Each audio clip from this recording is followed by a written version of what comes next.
Hello, hello, beautiful people. We're a little bit early today, but it's all good. Let me switch this on up. I hope everyone is doing well. It's been a while, huh? It's been a freaking while. At least it feels like that to me. I don't know how many weeks it's been, but it definitely feels like way too long. Yeah. Basically just chaining sickness after sickness over here, so we're still taking it chill. I'm back to work now, but we're still taking it pretty easy. But yeah, I hope that everyone else is doing well though. It's good to be back. We also did manage to go for like, well, first I was getting sick, and then we both got over it, and then we decided to go, well, we had like a little party for my brother planned in Belgium. We did that, and it just, yeah, everything just spiked back up again, so we got sick again, and then, you know, just from one thing in the other. Fucking ridiculous. But hey, I hope, knock on wood, that this is it. So yeah, but yeah, it's been going good though. Been trying to take care of like a lot of admin stuff that has been just like creeping up on me for like the past couple of years. So I can also happily tell everyone that, I mean, Beyond Extend is now an official company rather than just like a single freelance kind of thing. Because I also delayed setting it up for like years and years, but now I decided to pull the trigger on it and like make it all official. So hell yeah, happy that that's done, even though like it's way easier here than it is in Germany. So yeah, still glad it's done though. It's just like a weight off my shoulders. Now it's just like setting up all the other stuff. What else has been happening? We've been making some good progress on the course. I've been picking that back up since this week as well. So I think we got like over 10 people working on like different lessons and different course material and all that kind of stuff now, which is freaking awesome. So it's awesome to see all the people just going crazy on the little lessons. Let's see. Yeah, what else has been happening? Yeah, mostly. Yeah, there's some other stuff, but I'm not gonna. I'm still waiting on some things before I can talk about that.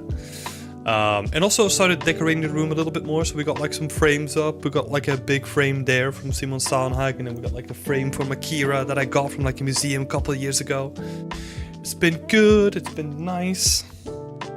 Still need to do some set dressing, like some actual real life set dressing, but we'll get there. Let me see if everything is functioning real quick.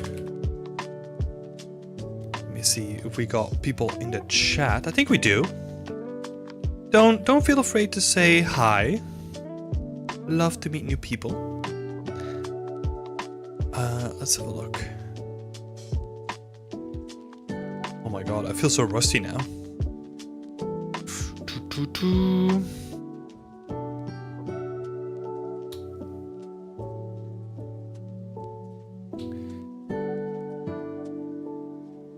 Oh. I was looking at the whole... What the hell's happening? Why is my stream not showing up? Damn it. Oh, sorry about that. A lot of people are just saying hi. And I didn't notice a thing. So sorry about that, people. Should have the right chat up now. There we go. There we go. So I thought my review was next month. Yeah, so there was one person that we kind of shifted around. So yeah, we had some last minute things that we kind of shifted around. So that's probably why. Oh no, you were earlier in the list. No, you were supposed to be this month. I think it's just getting confusing with like me getting sick and then just having to move stuff about. Like, ugh. So now I can finally see the chat. Hi, Iflamia. Firstborn as well. Nice to see you here. I think that's the first time that I'm seeing you. So welcome, welcome. Frida's here. Hudson is here. You could make a 3D set like CoffeeZilla. So I was actually thinking about that. But then what do we do with that? You know? What do we do with that? Like, how do we make it like integrated with BE? Right? That's like the thing that I don't know. Like, I almost feel like the way that CoffeeZilla does his sets is like it's not only the set, right? It's also built with the mannequin, and then he also goes into like these like cutaways and makes like actual like small cinematics, all that kind of stuff. I don't know. What I was thinking about though is maybe doing some like combination, so where we could potentially have like a green screen in the background with like a, I don't know, like people's art displaying or something like that. I want to try stuff like that, but I have no idea when I'm gonna try that. Lots of paper box props. Yes, yeah, we got some paper boxes over there. That's the stuff that I don't want to talk about yet. But shh, we're not gonna do that. Hi Liz. Hi Tudor. No live last week? No, Hudson. I was sick. Yeah, we just got back from Belgium, and it was just, yeah. Well, I mean, we went to Belgium, we were already kind of sick, but getting better, and then just like the stress of traveling and like the party and all that kind of stuff just like knocked us back on our ass. Ugh. Panic posting my fridge prop will better upload a better version on ArtStation later. Yeah, this is the thing, like I'm not sure what I'm gonna do with that, because if you just like panic posted it, like it probably shouldn't be on there if it's not ready yet, right? Because I'm not gonna do like an art review, like I'll keep that to tomorrow. And this is gonna be more about like just the general portfolio instead, right? Hudson, it's good that you're better now. Yeah. Yeah, I'm still not 100%. You might be able to tell. My voice sounds a little bit more nasally than usual. But yeah, we're getting there. We're getting there. I've got my my secret jug of tea as well. So tea with some, what's it called? I keep forgetting. Like whenever I go back to Belgium, I keep like jumbling up like languages. Hi Thomas, good to see you here. How are you doing? It is tea with lots of honey and also lemon and another thing that I keep forgetting the damn name of. Never mind. Ginger, that's it. Was that the Ghost of Tsushima logo on that cup? No, it was not. It was not, and I forgot that I put it on there. Ah, dang it. Okay. So we kind of got this now. It's a sticker that I added on top of it. So, yeah. Trying out like a bunch of stuff, but don't tell anyone. I decided I'm gonna join BE for a month. Do it! Do it. Do it. Make sure to like make use of like Whip Wednesday and all that kind of stuff. Yeah. Would be lovely to have you. Hey McFell, how are you today? I'm doing good. I feel like 80% back to normal. I still have like, I don't know, like a pretty nasty cough and all that stuff, but we'll see if we can power through it. Hey Waddle, Waddleina. That's a cute name. I like that. Good to see you here. Welcome, welcome. And then also hello Helena. Good to see you too. Hope you're all doing well. Yeah, how is everyone else doing? What is that next to the lamp behind you? Oh, that's like a Char figurine from like Guild Wars 2. Because I bought the collector's edition. He's supposed to have like a flaming sword, but I think that got lost in like, I don't know, one of the moves that we did. So I have no idea what that thing is. It might be somewhere, still in a box somewhere, but I've got no idea.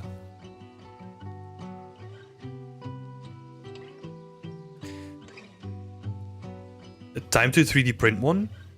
Oh, that would be cool though. Maybe not a flaming sword because that's complex and you kind of want some transparency on the flames, but it would be cool to maybe maybe have like a 3D printer somewhere. I can't have it here though because it will like literally make the whole thing smell like I don't know, plasticky. Is that another room? Did you move again? No. This is gonna be my permanent room. We've been in this room for not that long though. Like in the beginning, like we moved in and I was like, oh, I'm gonna take the smaller room and then maybe turn this into like a guest room / whatever room. But then I decided like, nah, it would be nice to have a bit more space. So, yeah. That and this is the only active YouTube channel about 3D environments. Is it? I feel like that can't be true. But I also feel I'm not too sure, honestly. I'm honestly not too sure. Yeah, you might be right. It's kind of depressing, isn't it? Because I kind of watch like other artist podcasts, right? Like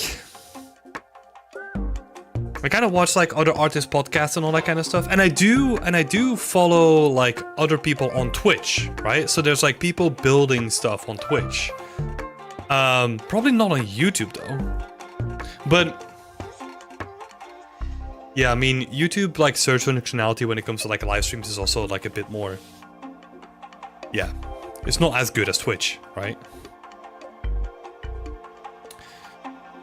Yeah, but there's definitely, like, way more characters than environments, especially on Twitch. Like, it's really difficult to find people that do specifically do, like, environments. That is for sure.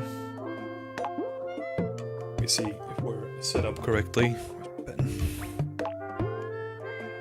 It would be interesting to hear what if you watch like other live streams, like what kind of art streams do you usually watch, and if there are like other environment art channels out there. Suraj is saying, but I agree this channel is literally one of the best channels for game environments looking to build environment art stuff. Oh, that's awesome. That is awesome. Oh, that's not true though. Like, I mean, that's your opinion, right? But like, there's other. I think Dynasty is still streaming. Is he streaming on YouTube? Because I know that he still does portfolio reviews and all that kind of stuff. So there's at least like another person that does it. Oh, but it does on Twitch. Is it only on Twitch then, Daniel? Oh, Chris Vansby. Yeah, that's true. Is Chris still active too? I'm so bad with following this up. I've never talked to Chris, but I'll send like Dynasty like a message every like half a year or something like that, just to check in. This is the only one that I found for building environments. Yeah. Oh, for active ones that do live streaming. Yeah. That makes sense. That makes sense.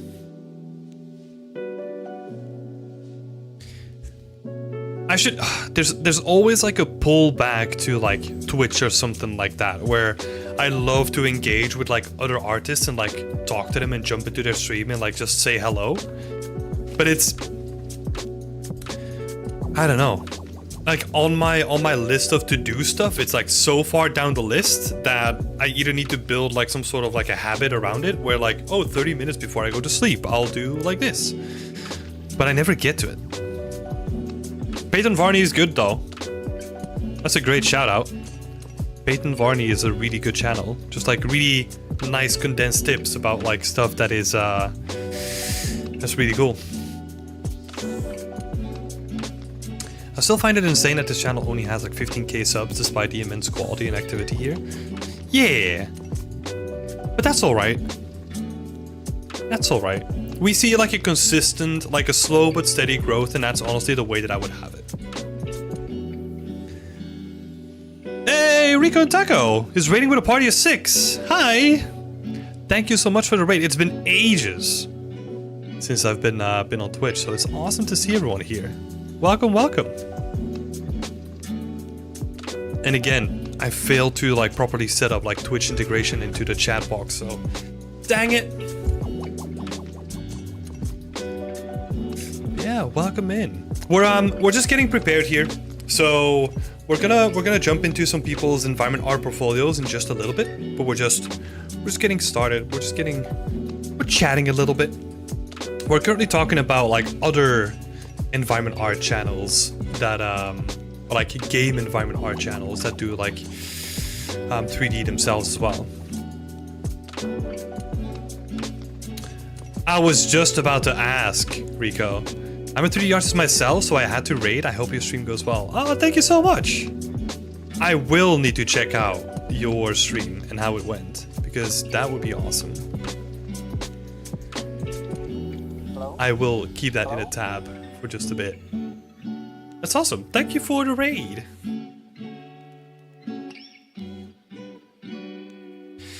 Okay, so as I was saying before, let's switch it on up. If you're new to this channel, if you're new to like the stream, feel free to ask any questions in the meantime. I'll try to weave them into the format, right? But today it's all about going through like 4 people's portfolio, and we're going to be talking about what they can improve, or yeah, we'll see what they can do to like improve chances of getting a jobs and all that kind of stuff. Let's switch it over though. Okay. Got 4 lovely people today.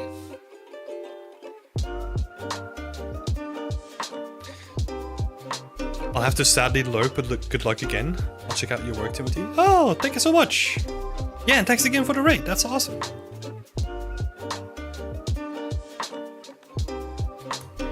What other resources can I expect when joining the Discord? So, if you sign up for Discord access, you get like a 250-page book that I wrote that basically contains like all the weekly tips that I wrote over like the last couple of years. You basically get access to like the whole Discord channel. You get access to Whip Wednesday, where you can just get feedback on the work that you're doing on like a weekly basis. That's tomorrow's live stream. And yeah, a bunch of other cool stuff, right? Like you can engage with the people. Sometimes it's a little bit less now because I'm doing a full-time job and like all the things on the side. But I tend to just chill out in like chat as well. So I hope that we can get that going a little bit too. Just chatting after work would be cool. Hey Daniel, hey Sari. Good to see you both here. But yeah, I would say do check it out, and then yeah, tell me how you like the community. It would be awesome to have you. Yeah, we currently have over like 600 people, and it's pretty active. I have noticed though, like in the last couple of months or in the last year, the chat activity has gone down because I think just like there's like this very generic pessimism about like getting into the games industry and just like becoming a games environment artist and all that kind of stuff, because yeah, all the news that's out there is so negative that people have like, or at least that's my opinion of it, that people have disengaged from it like a little bit more compared to what was before. But I'm sure that will bounce back. But yeah, they're all environment artists as well, or like trying to become environment artists. So yeah, we have a bunch of cool resources on there too. Oh, and also if you sign up for the website, you get, I've basically written like a whole bunch of articles to help you, not with the technical stuff, but with the soft skills. So like, how do you prepare for an art test? How do you prepare for an interview? How do you prepare for this and that? Like all those kind of things that are specific to the games industry. I've written stuff about that too. Anyway, enough of a sales pitch. Let's dive into actual feedback. So, first of all here, we have Adam Jew. Adam is currently an associate environment artist at Refactor Games. That's awesome.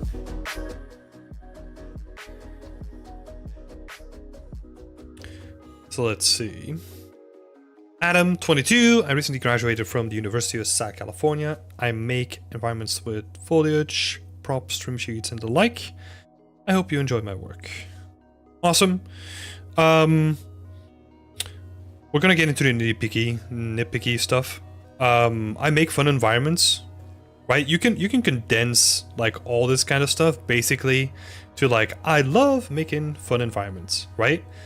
And then you just have that here, but most of that is gonna come from like how people interpret the work that you do rather than the stuff that you write on your page, right? It's always the concept of like show, don't tell. So yeah, try to keep that in mind a little bit as well. I go nuts about like these smaller things because I feel that like all these little bits, they just help like increase the potential, right? The potential of the portfolio. Connor, hi, is there a waiting list to get your portfolio reviewed?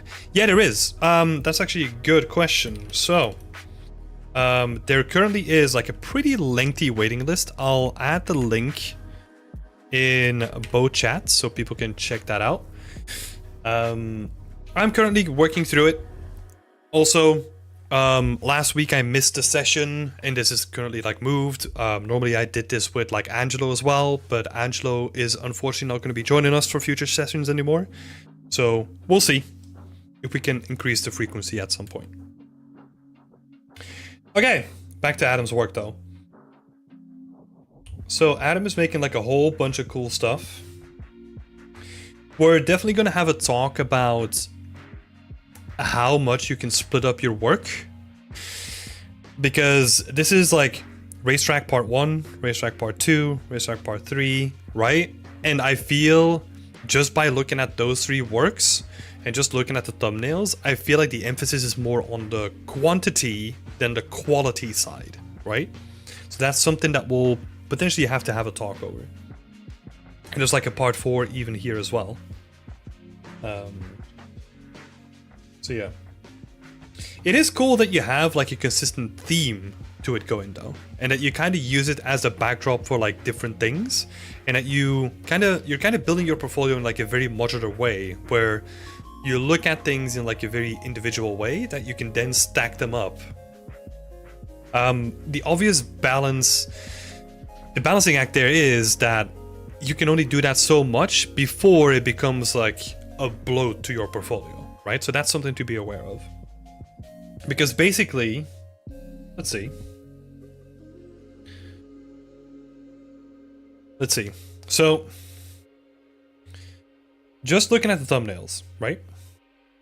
I have not looked at the work itself. I mean, I kind of know about it because we talked about it in Whip Wednesday, right? Like all this stuff has like a very similar feel to it. And it could be like, okay, how much are we getting out of these like individual posts, rather than just condensing them into like, hey, this is a racetrack and this is like all the props that I did just in like 2 posts, right? But we'll see. let's have a look at the racetrack then. So,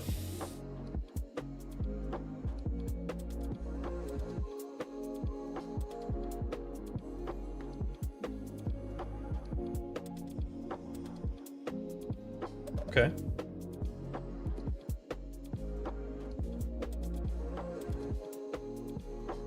It's a very clean racetrack though, right?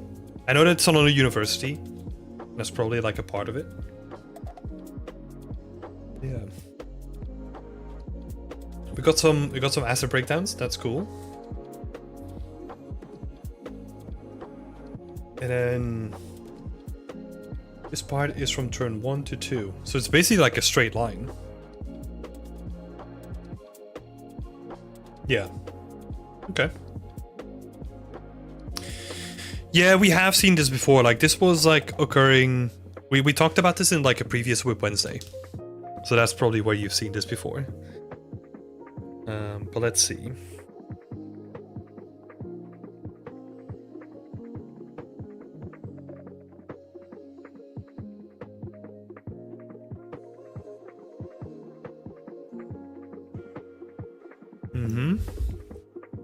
This is already more interesting than the first one, right? Because there's like more architectural detail. The actual part of the track is like way more interesting to look at. So that's cool. Let's actually read the description. I modeled and textured everything in the scene. Second part of 5. Okay. Then we got part 3. Now we're getting some foliage into the mix.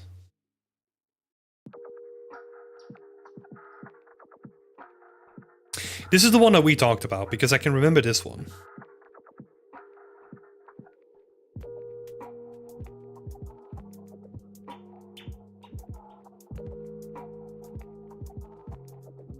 Yeah, okay. Virtual texture blending, RVTs, that's cool. We're missing a lot of game art stuff though, right? It's like we're getting the assets that are like pulled out of this environment so that we can individually look at the quality, which is good, but I'm still missing what is the poly count, right? Like what is a poly count? How many textures did you use? How big are the textures? How are they packed? Like what are the UVs? Like all that kind of stuff, all the technical stuff that we want to see as like game artists is kind of missing in the mix, right? So that's part 3. And then let's see. That's part 3. And then this is just an asset, right?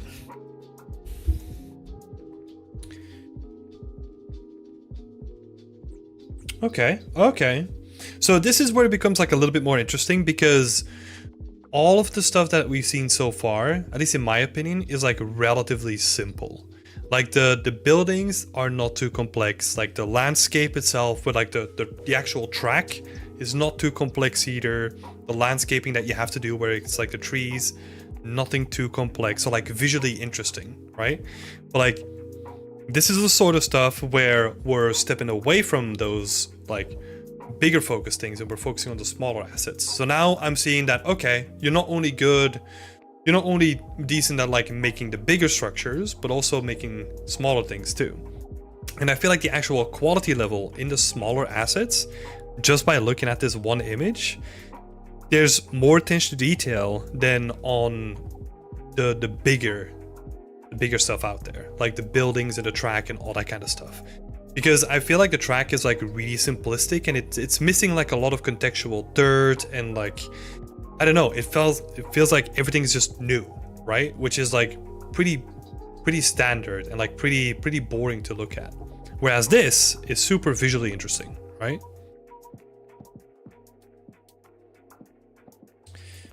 That's cool.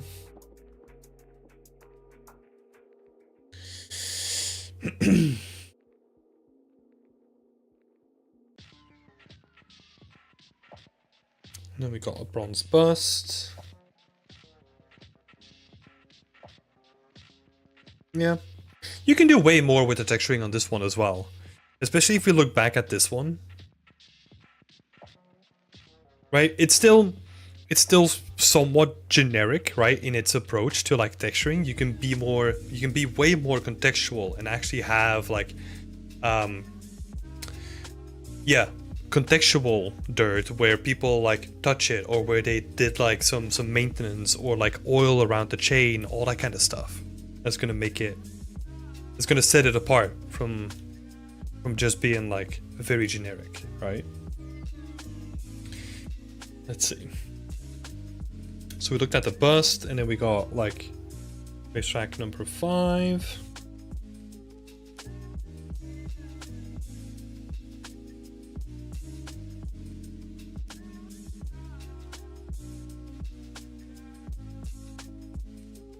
Okay. Okay, this building is already looking way better than some of the buildings that we've seen before, because it actually has some like interesting material breakup between all the surfaces going on.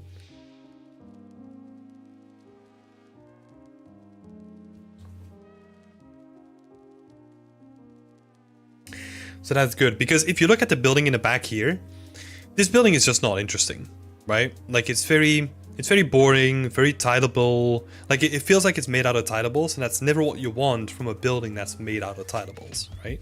Usually we go through a lot of effort and pain to make it look like it's not textured with tileables, even though it is.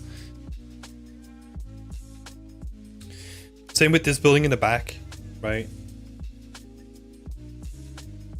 It's very samey, and that's honestly like the most difficult thing about having something that is like very modular and very reusable, is that if you over rely on the reusability and the modularity of it, we kind of lose touch of what actually makes things interesting in real life. So yeah, I would really think about doing like another pass on like all the textures of the buildings, and actually add a bunch of decals, vertex paint, adding material variations, all that kind of stuff, to make it like way more interesting than it currently is. Yeah. So before we look at some of the other stuff, right, because I do think I do want to check out the cars as well, and these two things. I do not think that splitting it up into so many pieces is helping you. I would honestly condense all the track parts into one single portfolio piece, and then just pick like the ones that are like really, really nice, right? Where you put the time and effort to like elevate it to what it is currently, right? For example, the first one, this really long stretch of just straight track is just visually not interesting to look at, right? Where you have some really cool parts where you have like a lot of breakup, and you kind of have like a nicer composition compared to what you had before, right? So this is going to be like a real exercise in how to pick the best images and not try to show everything, because that's what I get from what you're trying to do now. And then you can still have one artwork that goes over the entire track, right? Like, what are the things that you made for the track, and then give us like the highlights from the track itself. And then you can still have another post that goes on the assets that you've made, right? So for example, the cars, the decorations, the more interesting looking stuff, and really go deep into like, okay, for this guy, I've used this many textures, the textures are so big, this is the poly count, all that kind of stuff. I want to see the game art side of things, right? That's what I want to see. Because right now, it looks nice, right?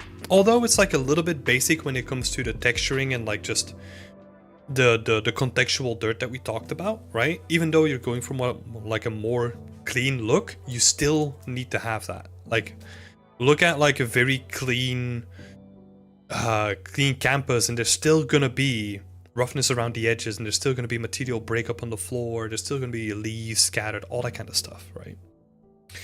So what I would do is I would condense all this into like the highlights of like the assets in the track itself, and then just combine that all into like two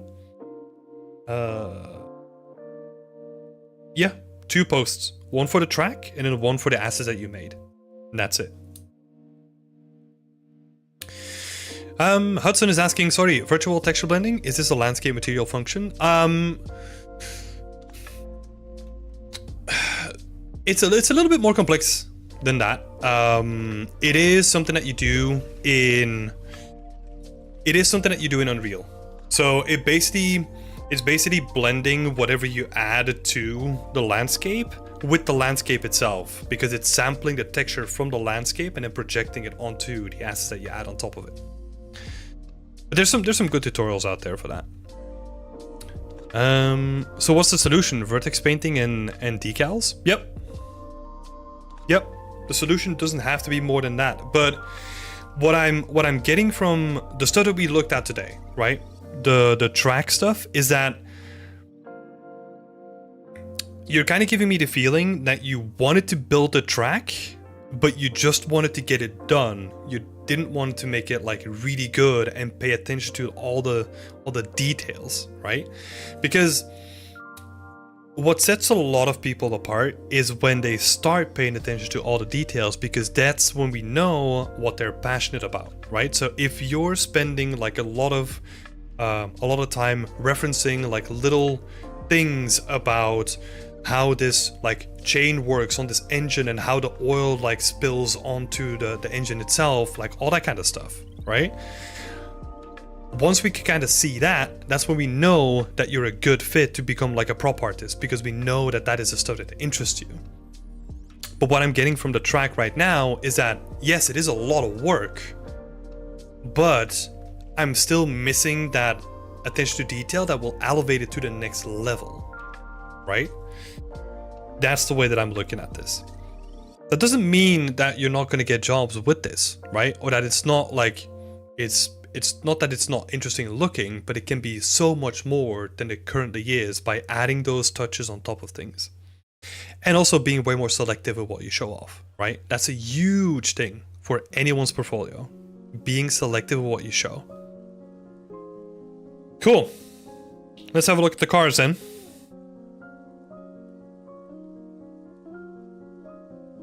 Some wacky stuff happening on the fenders here. It's a complex thing to model this though. Model, bake, texture, all that kind of stuff. This is really light on information, by the way. Like, I have no idea how you've made this. So that's another thing, right? Like, I wanna know how you've made this, because I can guess, but yeah, that's not gonna get us anywhere, right? I can make assumptions and I can make a guess, but that's not gonna help me. Let's say I'm recruiting you, right? Like, I'm recruiting you for a position in the games industry. That's not gonna help me, because I'm then left to guess what this might be and if it's even going to be applicable to our workflows or not, right? But if you then say like, hey, I've built this with, let's say I've made this with like a unique map, and I've made this with like this many textures, this is the poly count, all that kind of stuff, then I can be like, okay, cool, this is perfect. Okay, let's talk to this person. Probably the same with this guy, right? Yep. Because the art itself, it's good, right? I like the presentation that you have, like it stands apart. Like this one is maybe like a little bit overlit, because I feel like some of the white values are clipping because of the studio lighting that you have. This one does work way better, even though like some of the same things might be happening too. But yeah, overall the presentation and like the way that you approach the textures, like there is a lot of interest going on here. It's just think about the game art angle of it, right?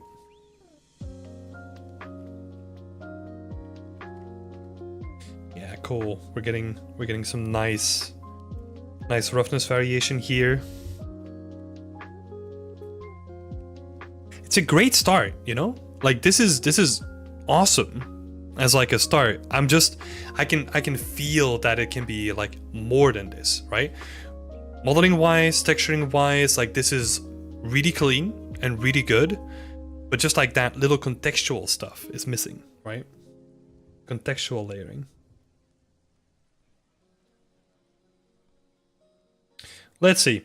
So this kind of brings us to the topic of Marmoset or Sketchfab or all that kind of stuff, right? Like all these like real-time viewers, they're good, but in a situation where you're competing against like, I don't know, 10, 20, 50 other people, this is valuable time that a recruiter might not spend just to have a look at a wireframe, for example, right? So the way that I always look at portfolios is that a portfolio needs to be easily digestible, right? And that means in this case, the less clicks, the better. So if you then have like this overview with like a render of the wireframe and the breakdown, like we keep talking about, right? Where it's like the individual textures, the poly count, how many textures you use, all that kind of stuff in one image, or maybe like a GIF that like cycles pretty quickly. That is awesome because the people on the other side that are trying to like get you for a position, they don't have to waste that much time to digest your entire portfolio. Whereas right now, I had to wait a little bit to load, and now I have to like figure out like how does this work again? Okay, scroll down here, wireframe. Okay. Right? So there's like a whole bunch of steps involved here where if you can do all the work for them, that's gonna help tremendously.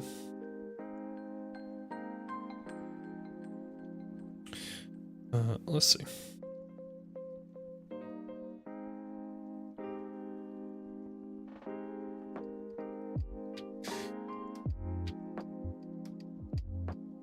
Thank you so much for everything you do, guys. Oh, that's awesome to hear, Supan. Happy to help. And there's so many people that we worked with that helped as well. So good. I still need to learn many things before I can build an environment. Yeah, but that's all right. You know, like you're not gonna, like any building is made out of like a shit ton of bricks, right? And the way that you build a building is by just putting the brick in place and then putting another brick on top of it and all that kind of stuff. And that's the way that you need to look at your skill set as well. Where if you're very deliberate about like, okay, like if I want to build an environment, I kind of need to start with the basics, right? So like I need to get good at modeling. Okay, once you kind of got that down, you can then put that brick on the wall, right? And then what is the next brick? Maybe texturing, maybe baking. And then you just build it up brick by brick. It took me a lot of time to get really comfortable with building environments without just having to look at like tutorials or going back to basics or like, I don't know, refreshing a bunch of stuff. And that's fine because environments themselves are huge. That's also why in the games industry, unless you're working for like an indie company, you're not doing a lot of aspects of environments. You're just specializing, right? Let's have a look. So these cars, they look good. I really like the look of the cars. I kind of like the thumbnails as well, even though they kind of cut off at the edges. I don't mind it too much. Maybe this one is, I don't know, the more boring one out of these guys, right? Like I would have loved to see like a continuation in like the studio kind of setup, maybe. That would have been cool. Just as like a consistency thing between things, right? Okay. Monroe's Lighthouse. I have no clue who Monroe is and who the dog is. Maybe that's based on like a series or something like that. I've got no clue though.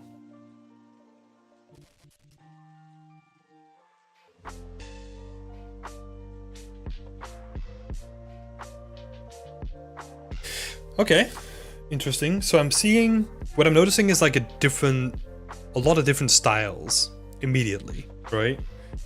Where you kind of have like a more realistic interpretation than with like a cel shaded approach, like kind of being combined.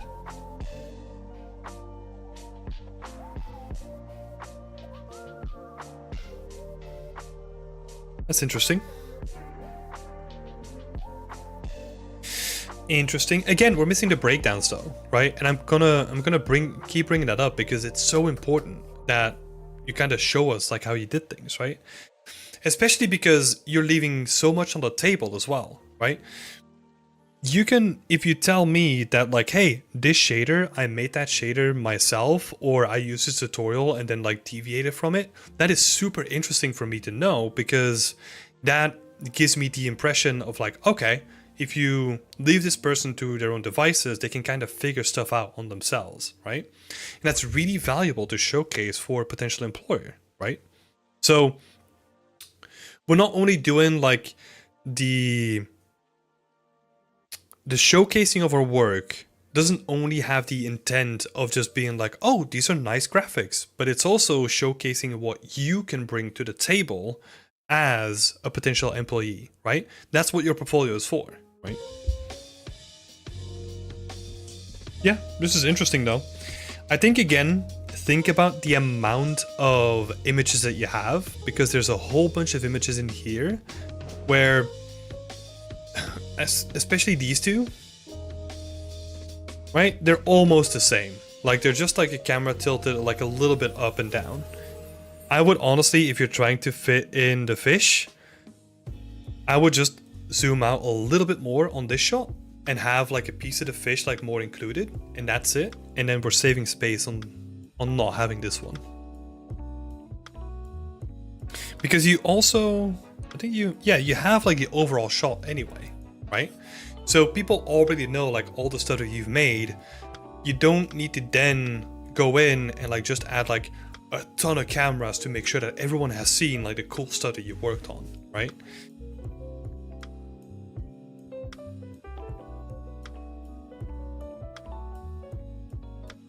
It's cool though. Like some of these like more stylized things, I kind of feel like it's working.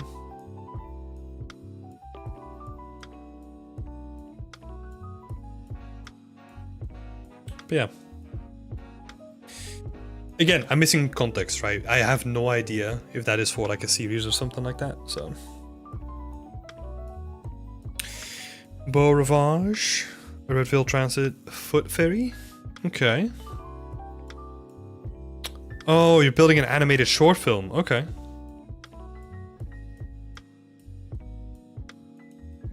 Well, see, this is the thing, right? Like, you're making an animated short film? That's awesome. What are you doing on the short film? Right?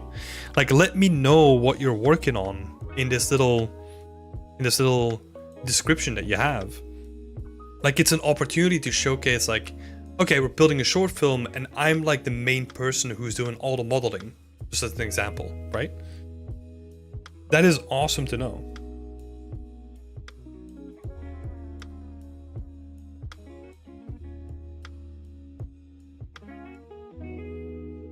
Washington white floor. That's pretty cool. The space feels really nice. And again, with like the stylization on like certain elements, works really well. Especially because there's only like a couple of elements that are picked out. I feel like the combination of the two is working.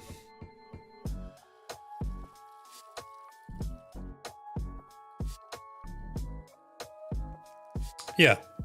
But again, like I'm missing like a lot of information here, right? Like, what's your responsibility when working on this short film, right? Like, it would be cool to have all that additional context so that we at least know like what your responsibility is here. In terms of, I think this is going to be a consistent thing, right? There's a lot of images. Do they need to be there? Potentially not. Right, you can really condense the amount of images. Oh, we're getting some references. That's pretty good. That's pretty good. But you can even tell by the references that it's missing the character somewhat. Right, like the character of like the wooden floors and how damaged and varied they are compared to the wooden floors that we have right here. There is variation, don't get me wrong, but if you look at like the real life thing, you're gonna see that the variation is like much stronger. Obviously, you're working with like a short film or like a short film, right? So you have to balance where people are gonna look, but still. And just variation in like material surfaces could work as well. Okay. So I think that gives me a good idea. Let's do a little recap here.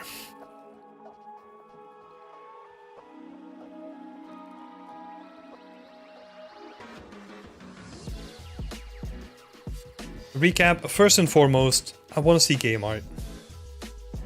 Show me some breakdowns.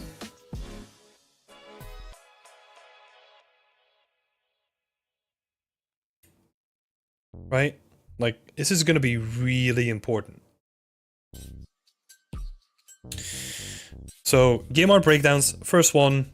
Second thing is being more decisive in what you want to show off and how you show it off, right? I would honestly condense your portfolio and just make it into, what is that going to be? So we said like 2 posts for these guys, so 2, 5, maybe 5 posts in general.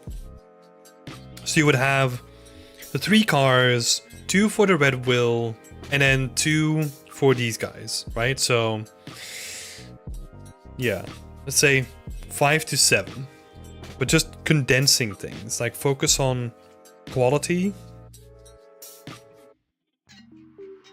over quantity. And then more on the artistic side of things, I want to see you focus more on just attention to detail. Because you do showcase, you do showcase like a lot of stuff, right? Don't get me wrong. You showcase that you can model competently. You showcase that you can model, you can texture competently as well. And you know how to build like a convincing scene. You're adding in like a little bit of storytelling here and there, for example, on the boat. All those things are like in a really good place.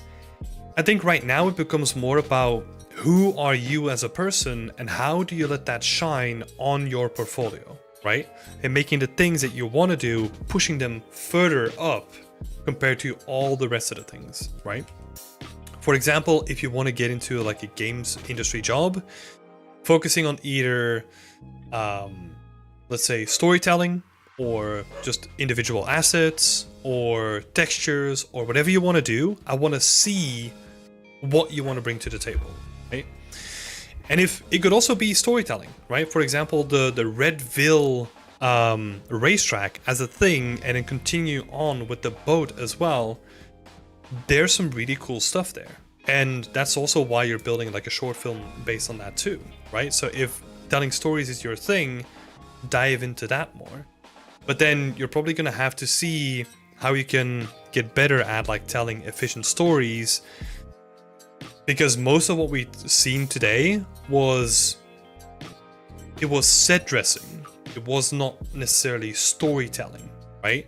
Where like set dressing to me is more of like, hey, we have our base layer to make this feel like an actual location, but we don't really know what the storytelling there is just yet, right?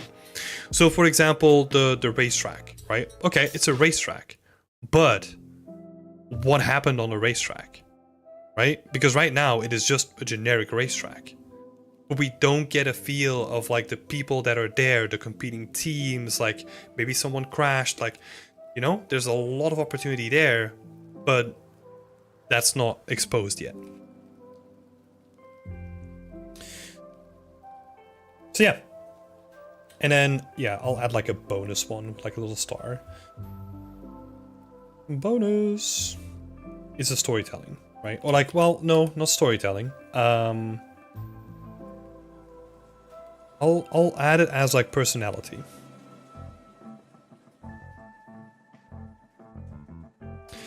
Important caveat at the end is that most of the advice that I give on this channel, right, is directed to get you into a AA or AAA kind of industry job, right? That's sort of like my goal for whenever we do these portfolio reviews. So yeah, try to keep that in mind as well. Because the things, it does differ a little bit when it comes to smaller companies and indie. Because you're gonna have to wear like multiple hats in those jobs, right? Okay. I hope that was helpful, Adam. I wish you the best of luck. I mean, you're already in the industry, right? Like as an associate environment artist. So I'm pretty sure you're doing well for yourself. Again, the work on display is good, right? The work on display is really nice. I feel like you have a lot of potential ahead of you. It's just picking out what you want to showcase more of and then really finding yourself in that space. Yeah, I'm sure you can handle that. So keep on going and try to condense the posts, right? It's about quality, not quantity. On your portfolio, right? There's other places where quality, quantity matters a little bit more. So let's say you're doing social media, right? And you want to keep people up to date, then it's usually more about quantity rather than quality. Yeah, best of luck. 27 people watching and only 1 like? How dare you? How dare you?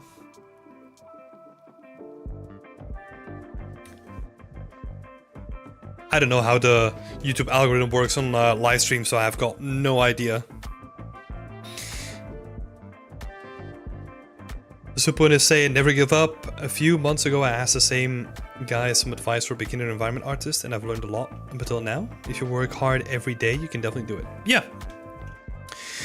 I'll keep saying this. I was never the best environment artist myself, right? Like, I kind of sucked once, like, when I got into the industry. It was a whole different industry back then, even though it's not been that long. It was, like, way different. But definitely consistency helps a lot. Because you see a lot of people that are like really good, like way better than I was. And I just kind of, it's hard to say, right? Like I beat them out by just being more consistent than they were. I'll push through learning Unreal Engine shaders. I'm onto the math nodes and I feel like a monkey sometimes. Yeah, but Hudson, also think about like, do you need to know that? Right? But because I don't know a lot of math in Unreal Engine shaders myself. So yeah. It's we had an interesting conversation, or like a little tip that I gave in the community as well, where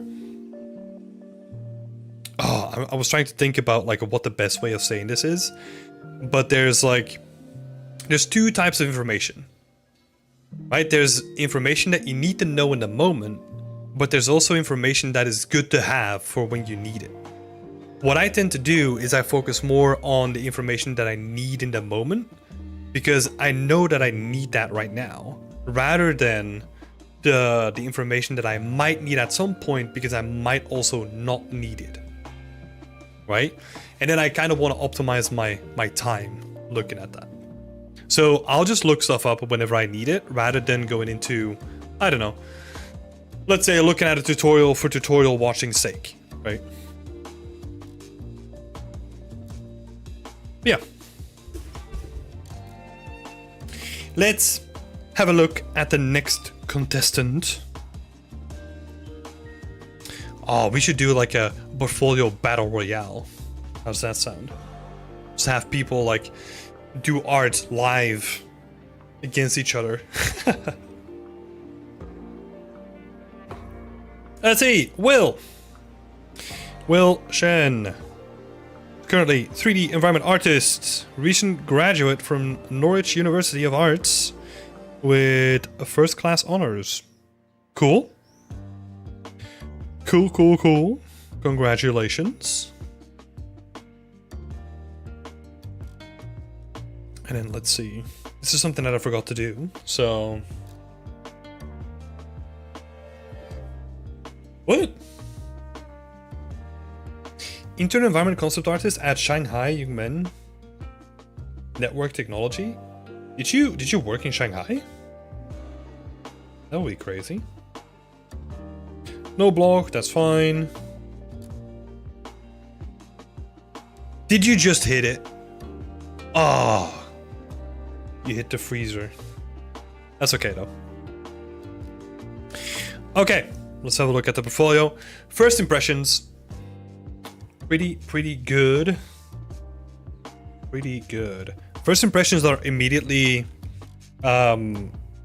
this piano is already in here, right? I don't know if it's a different piano, but it kind of looks the same, right? Just flipped.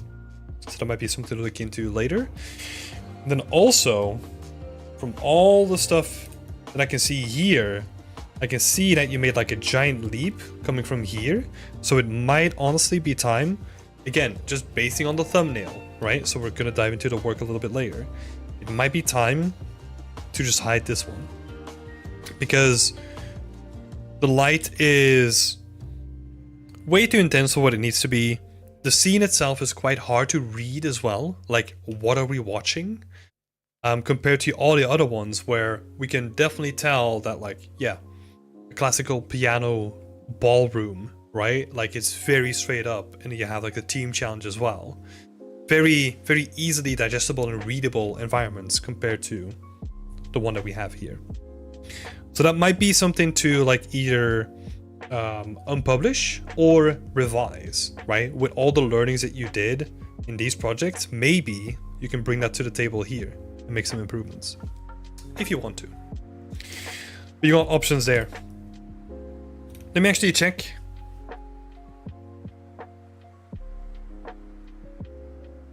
For an upcoming project, I wanted to create a grand piano. Poly count is 8K with a 4K texture map. Okay, this is interesting. You got some good information here, right? Like, the description has good information. But it's always better to, again, be show rather than tell, right? Because you can't rely on people reading all of this, especially because if you click on show less, it doesn't even show the information, right?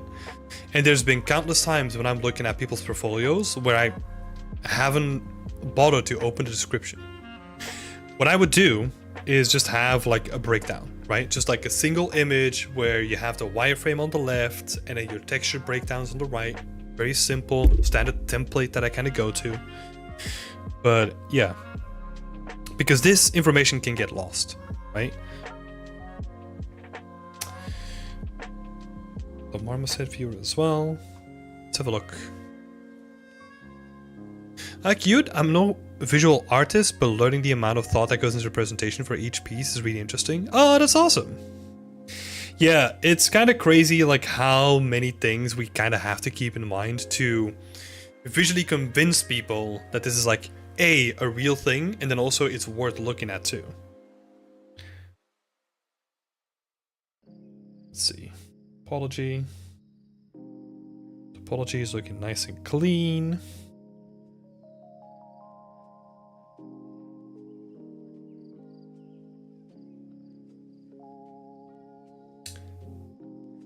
Oh, interesting. That's so good though. It's looking quite nice. There's some parts that are like quite dense, but honestly, like I don't mind it too much.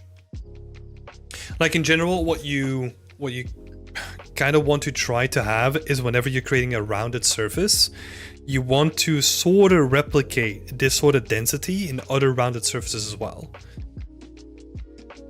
To a certain degree. Yeah. This is cool though.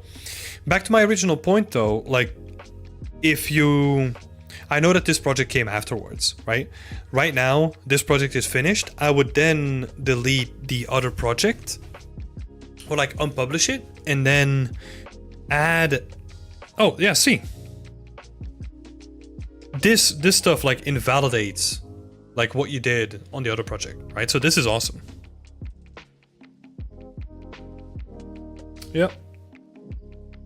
That's great.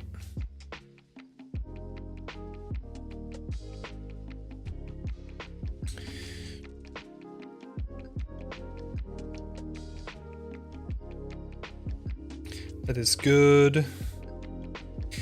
I was thinking it goes a little bit, it gets into the nitty-gritty, right? It goes a little bit quick. You could technically open it up and then pause it and all that kind of stuff if you wanted to have like a more detailed look, so that's fine. the information is there, and the information is good, right? This is all the stuff that I want to know. I would definitely play around with how big the information is, though. I would have this stuff, right? So the poly count and the texture set, I would squish that into this space here, and then use the full available space here to increase like all the different texture sets, right? Because they contain a lot of information. Oh my god. They contain a lot of information, and that's kind of just getting lost because it's relatively small right now. So scale that up, tiny thing. Gives you an easy win. Rest of the scene looks cool though.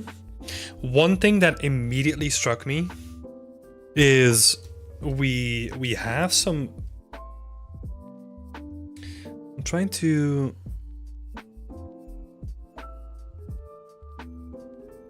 see where it's coming from. We have some like weird depth of field going on with the ceiling. And I don't know if that was like after the fact. I have the feeling that it is, because it doesn't continue in the rest of the frame. So I feel like, I don't know, maybe you were thinking that the pipes were catching too much attention and then you just tried to hide it with like depth of field. Kind of feels like really strange.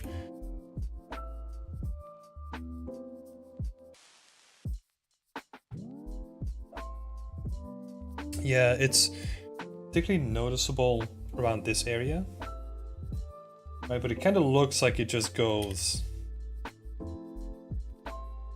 It goes around the frame, somewhat. Yeah, it was a blurry in Photoshop. I had the feeling because it kind of feels really weird.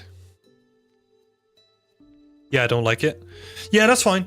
I would honestly try to do it with like a realistic depth of field inside of Unreal Engine, or else just don't do it. I feel like with like a Gaussian blur or a spiral blur or whatever, a box blur that you do in Photoshop, it kind of feels like really weird, like really quickly. But that's a tiny thing though, right? It's something to pay attention to. The rest of it looks quite nice though. Quite nice. Good job on it. Breakdown GIF, always satisfying to look at. So the thing with a breakdown GIF is that it's not only satisfying to look at, but it's also really interesting to see what kind of artistic choices you made in the moment between all the different frames, right?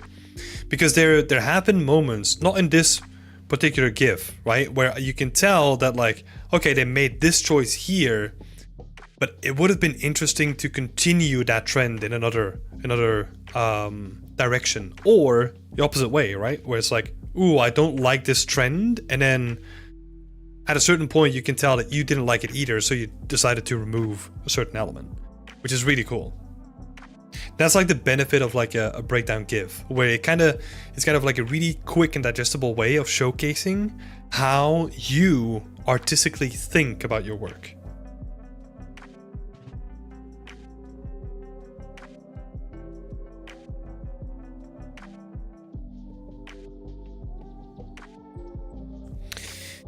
Got the reference board, breakdowns, yeah, good stuff.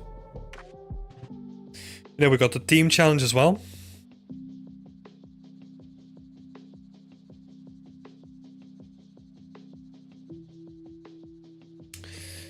Yeah, still such a big fan of the piece. Like, I've always liked this little environment. Looks so beautiful, yeah.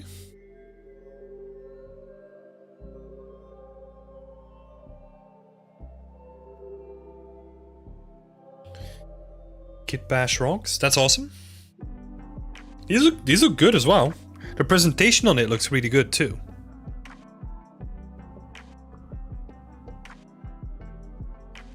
It feels like very in line with the environment that you've built. I like the presentation here. Some pillars. Cool. Planks and some chains. Awesome.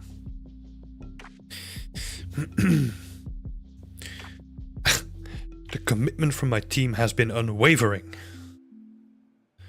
I love it.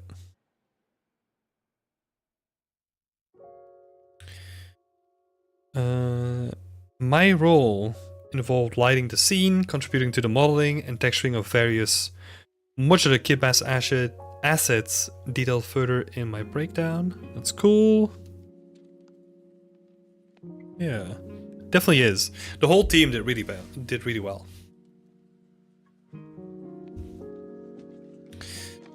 Hey, soulmate! I appreciate your kindness, my friend. You are sharing your experience and knowledge as if it were not valuable at all. Thank you from Persia and Iran. Oh, that's awesome. Yeah. And I love you too. I think this is your biggest piece.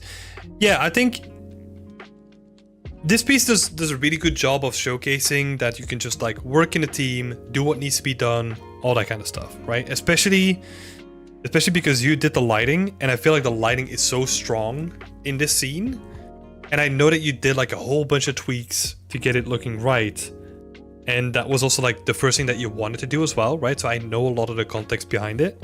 And I think you nailed it. Like, you executed it beautifully, man. So, great job. On that note, I would honestly bring this...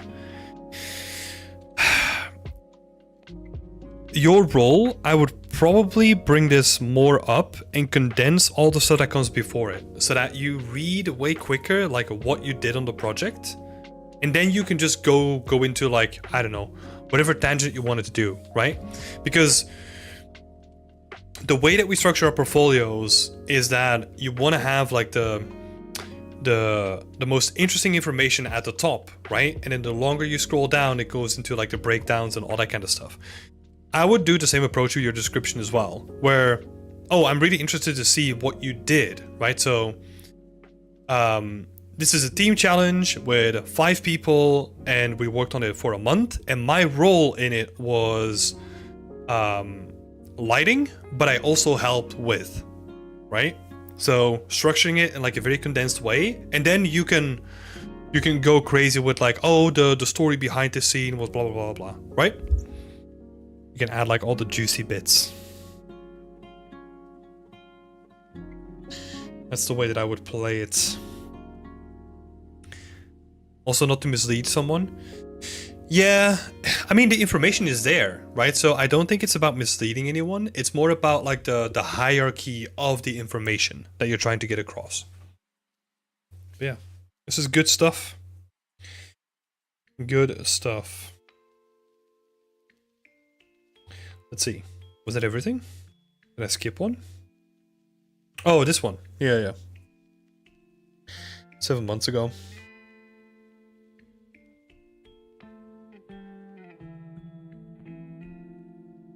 See, you already were doing the breakdowns. I think the breakdowns that you're doing now looks way better, right? Like, they're more in depth, like they have more information. Way better now. I would say this is a great testament of how much you've grown over the past couple months, right? This is from 7 months ago. And then the last thing you did was like from 3 months ago. And I think this is like way better technically executed, and it's way more interesting to look at because now there's like a hierarchy in the scene. Whereas in this scene, it kind of still feels all over the place, and like everything kind of has the same sort of attention that you want people to have towards things, right? So while it is a good learning exercise, I think it's time to retire this one because it is dragging your portfolio down in general. And again, it's not about the quantity of items, it's about the quality of those items on your portfolio, right? So I think it's time to retire this one. And yeah, potentially also the same with this one as well. Even though I'm gonna be honest, what might be interesting is that if you do like a render, oh my god, that's thick. If you do like a render like this one, but in this scene, that might actually help your case. Where maybe you just light it like a little bit differently so that you get like some nice lighting on the piano. Because I feel that this one, the thumbnail can be improved like tremendously, because it kind of blends together with everything. Even though it's the same piano, I think you're doing a way better job of showcasing like the interest of the scene in this one compared to this one. So that might be something to think about. Just focusing more on a detail shot. Like for example, a somewhat top-down shot where we can see like the interior of the piano or something like that, and then you open the post and it's actually like, oh, it's a full environment. This is nuts, right? Get playing with like that dichotomy of things could be very interesting. What I would probably think about is if we're thinking about like our little thumbnail here, I would honestly have like the little chair over here, and then do something like this, right, where we're looking into the piano from like the top down or something like that.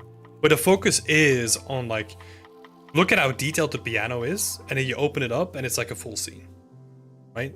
I like playing with that dichotomy of the two, but honestly, it's up to you, right? There's a lot of opportunity with that thumbnail to make it better though. So we can definitely lift this thumbnail up. And then tiring this guy. And I think we're in a really good position then. You only quote unquote, this is a dangerous word, especially when it comes to your portfolio, you only have 2 pieces, but those 2 pieces are really strong though. So whatever, I know you're working on something really cool. I think that's gonna take things to the next level from what I've already seen. I like what you're doing, and I think it's going into the right direction. That's gonna add like the next step to your portfolio. But yeah, it's always about the quality of things, not the quantity, right? Cool. So we kind of did a little recap already, but let's do it. Oh, now you're tiny. So a little recap here. First thing, condense your portfolio, right? Like optimize your portfolio, condense it. There's definitely room for that, and that's definitely like just the reason why this is number 1 is because that's what people see whenever they land on your portfolio, right? They're like, wow, this looks great. This looks really interesting. Oh, is this the same piano? And then, oh, I don't really know what the last thing is, right? So we're trying to, that's why I'm putting it first, is because that's what people are going to think. Optimize portfolio.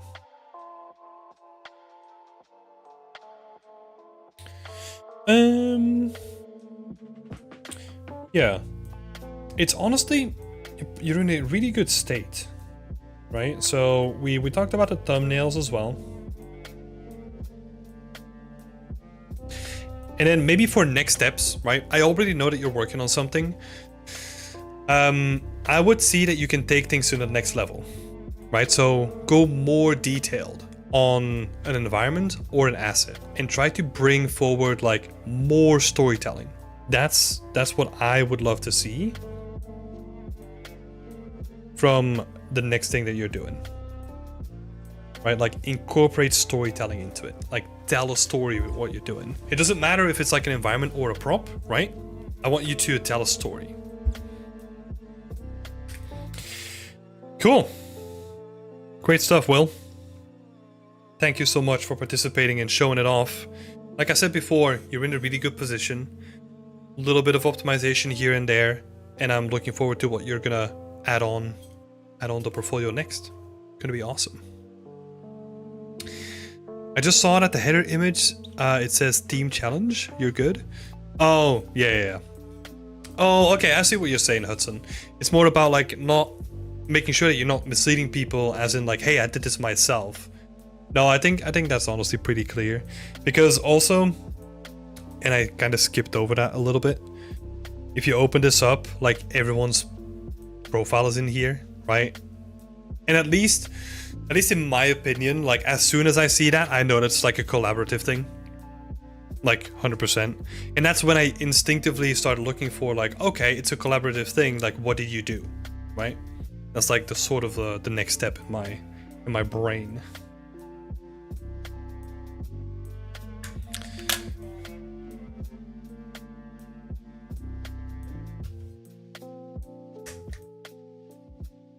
Oh my god. Oh, that was a lot of ginger in that one. I'm not used to ginger, especially not in tea. I'm not used to ArtStation. My bad. No, that's fine. I don't think it has to do with being used to ArtStation necessarily, right? So if you can say in the description, this was a collaborative or like team environment, then and then explain what you did in it. That's probably the best way to go about it, right? Because then you're making sure that immediately people know that this is not your work, but a collaborative thing.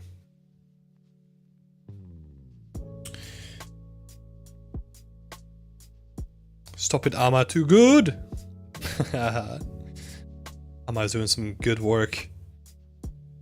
Frederica, it looks so good. Yeah, it does, right? It does. It really does. I mean, I've given you praise whenever you finish the last piece, right? Because I said that it just like, it elevated it from like your previous piece already. Yeah. Justin is saying honey usually makes ginger tea more palatable. Oh yeah. There's lots of honey in this one as well. It is just the ginger itself was coming through as like spicy. I'm just not used to the spicy tea. Bobo was saying looking sick. Hell yeah. Okay. Get a little sip and then we'll dive into this one.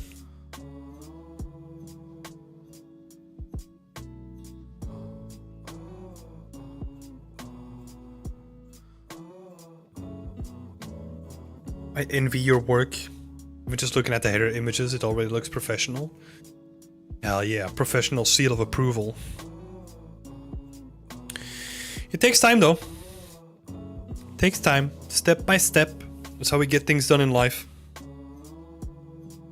And we all gotta start somewhere.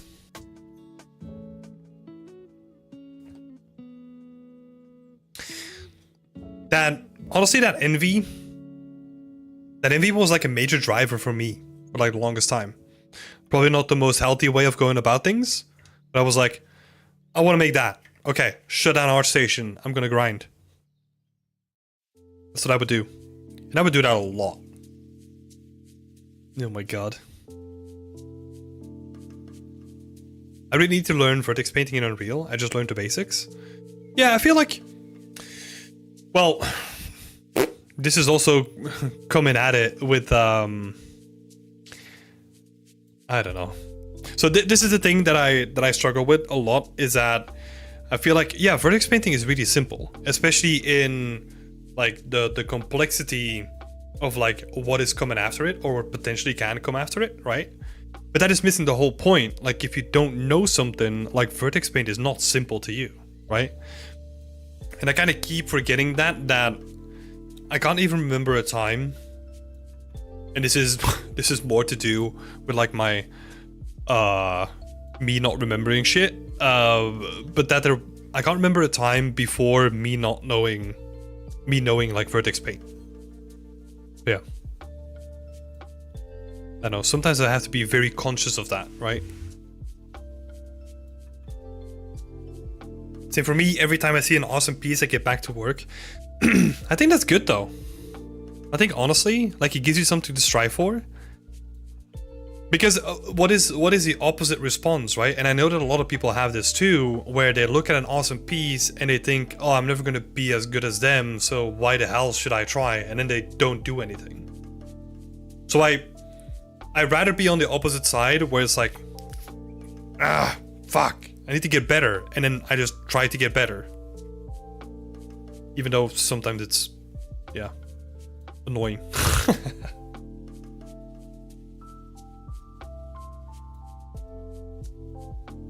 Not the envy that I want to drag you down or something. Yeah, so and I still have this. I still have this, right? So she probably won't mind. But whenever is that the company name? Side Effects? Like the people who make Houdini, right? Whenever they come out with like a new project, friends of mine are involved in that project, right? So one of the people that really inspires me is Leia Kronenberger.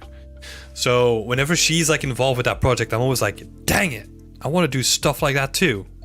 And I kind of go through like the emotions of like, man, I want to do cool stuff like that too. And then I start thinking about like what would be involved with doing cool stuff like that. And then that would require me to sacrifice a whole bunch of other things. And I'm like, but I can't. Dang it. And then I get mad about that. And I just go through like a roller coaster for like a couple of hours. And then I sit back and it's like, I don't know. I need to go through that roller coaster first before I then get to enjoy the actual piece made by friends that is just like inspiring to look at, you know? I need to go to that freaking roller coaster first though. Yeah.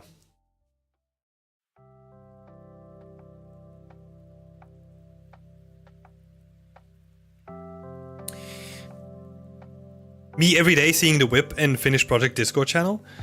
Oh, so okay, maybe people that are here now but haven't really posted anything in Whip Wednesday or Finished Projects.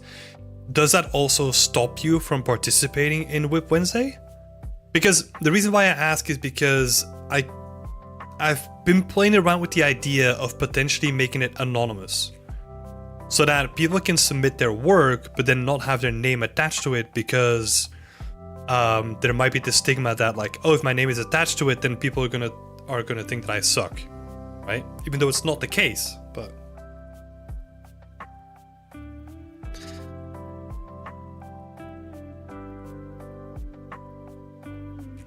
could make it optional. Oh yeah, for sure. It would be like an optional thing, because I think so.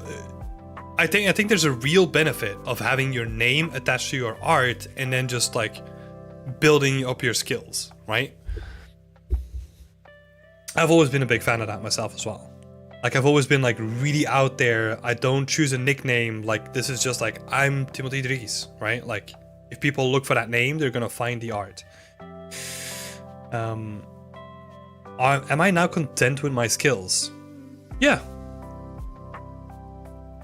Yeah, but then there's also the weird part of that where there's still so much more that I want to learn. But I've made a choice at this point to like not invest as much in my skill set necessarily, because I'm doing like a whole bunch of other skills. Because before I was doing Beyond Extent, my skill set was game dev related, right?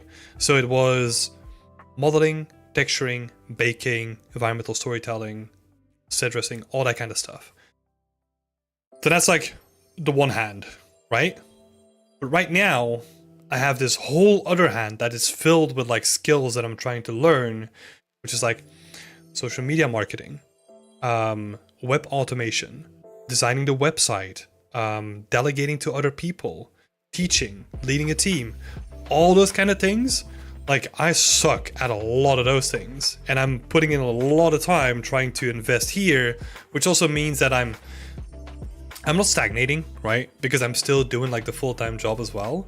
But before, what I was doing is I was doing the full-time job and then art on top of it, right? So I was seeing like a lot of gains, but like the extra gains on the personal side of things have completely fallen away because I don't do personal work anymore.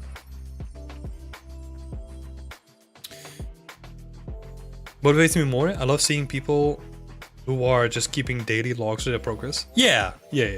I think I love to see that too. Like especially like a chunky thread where people like are updating it like regularly. Really, really cool to see. Okay. Let's dive into the portfolio though. Yeah, if you have more questions about any of those topics, feel free to drop them in the chat and we can talk about it. Cool, so Frederike Wagner from Saarbrücken. I was just saying oh my god because I was trying to go like very, very German, but then yeah, that doesn't work. I've tried that for 6 years, like in vain. If I'm an artist with a background in drawing and painting, that's awesome. I think that's also good that you included that here too.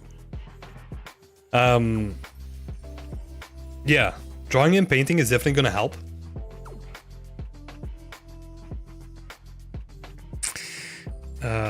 And it makes for more creative work in most parts as well. Let me see. No block, that's fine. After Effects. Don't need to look at that. Cool. Like the banner. Banner's cool. I have not seen this one yet. Oh, whale number 14. What happened with the other 13 ones? Aw. It's a part of a story. Oh, it's part of a story of an empire that has attained great wealth through the use of their fleet of whales. Well, that's cool.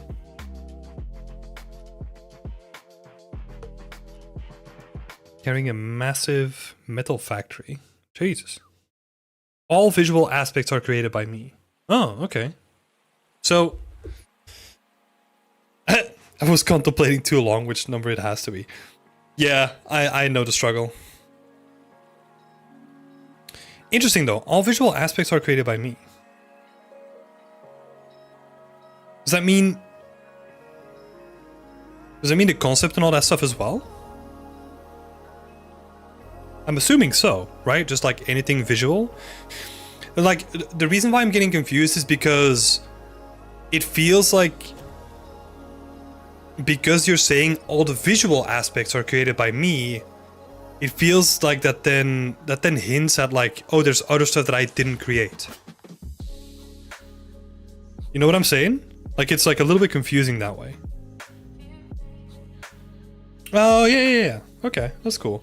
I would honestly just replace this by everything created by me or something like that, right? It's a small thing, but yeah. I think blogs are only available to ArtStation Pro users. Yeah, that's true. I keep forgetting about that. Aw, Rose absolutely loves this whale. Me too. Looks so good. But the whale is missing one important thing. I want to see the breakdown. Give me, like, this stuff is cool, right? Like the actual assets and the textures that you did, and then some detail shots. Those are pretty cool, actually. Yeah, just a very stylistic quality to it. But yeah, I want to see like more game art stuff, right? Like, how many polys are we talking about? Like, how did you approach the texturing? Because if this is like a giant thing, I'm expecting that there's going to be like really interesting technical decisions that have been made to get it to that point.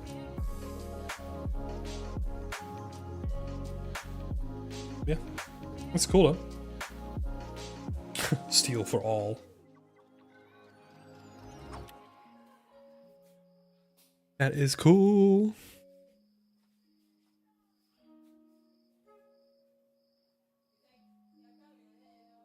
Captain's cabin. Sorry, I have to mute everything. You never know, copyright and stuff. Love the ways that you have the background. I know it's a background thing, but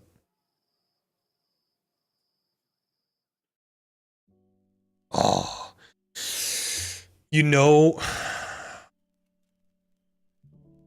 this is gonna be so stupid of a suggestion, but I'm gonna say it anyway. You know what would have been cool? Because the boat is on the water, right? That like everything just like slightly like jiggles a little bit.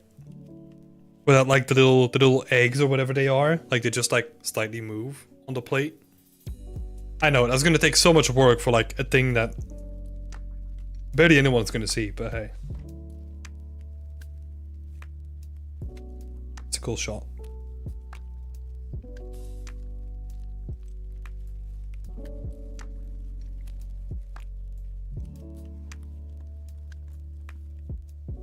Presentation is very clean. Oh, cool.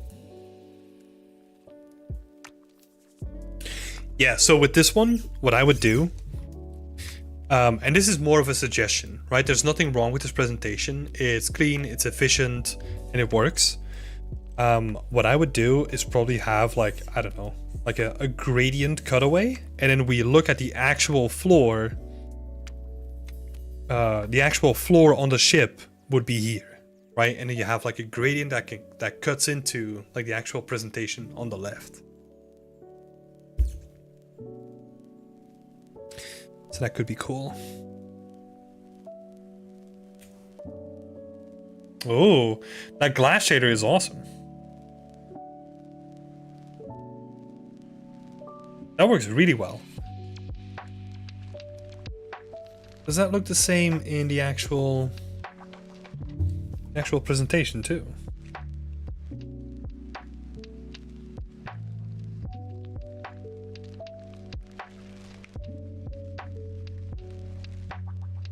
It does.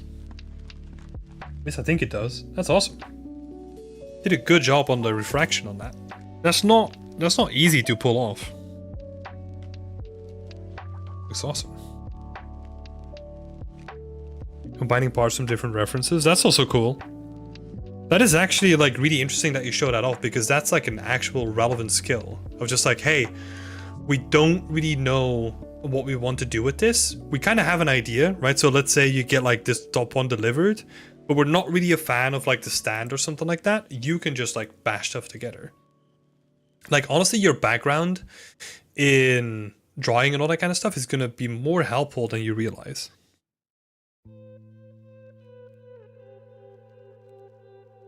Sculpted in ZBrush, then textured in Substance Painter. I'm going to be freaking annoying here, but watch out for spelling, right? So this one's correct.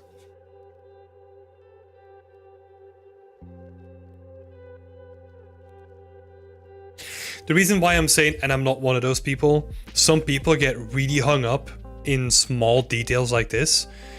I don't care. Like, I still get what you're trying to say, right? But there's some people that get really like hung up in like these smaller details. Cool. The only thing that could have like helped the presentation here is where you attach it to the actual piece of the environment, right? So that we have like the wooden floor that's like still underneath it, or something like that. Right, so that it's actually like on something, because now it kind of feels weird that it's just like floating in like blackness, right? Tiny things that can really help. Yeah, this is cool. That's cool stuff. I love to see that. So this is really cool stuff, because it shows that you can think outside of the box. If you're like, hey, I don't want to grab like an image from like Google Images, or I don't have like pictures, I want to do something cool. This is perfect, right? This works brilliantly. And it elevates the whole thing up to like the next level.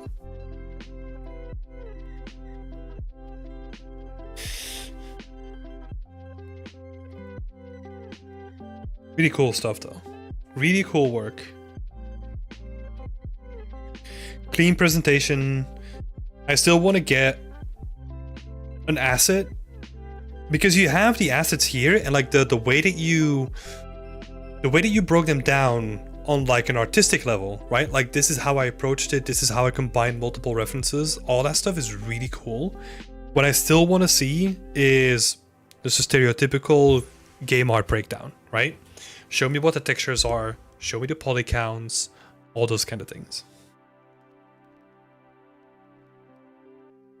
And you don't, by the way, you don't have to do that on like all the assets, right? Pick your favorite asset and then showcase that you can do really nice topology, that you know how to optimize your UVs, and that you've made like the right choices when it comes to the size of your textures. That's honestly all we want to see there, right? Because all the game art breakdowns that I keep hammering on is just making sure that you have the technical understanding that you're not working with like an offline renderer or something like that, right? And that you're not using UDIMs or anything like that, because those are like not game dev workflows. Well, you're kind of doing the textures here. Sorry, skipped over that. That's cool. Yeah. Love that little reference. That is awesome though. Great texturing as well.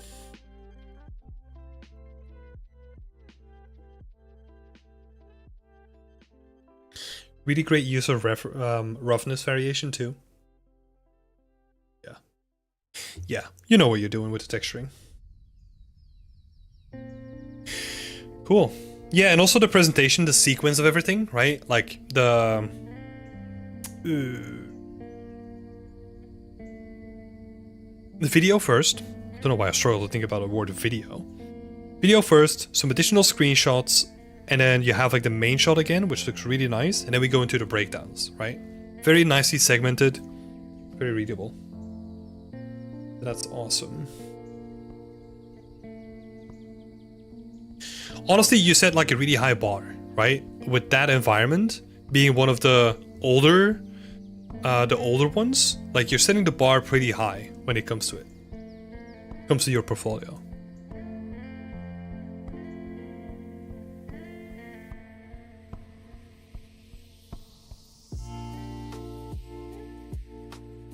RGB masking, that's cool.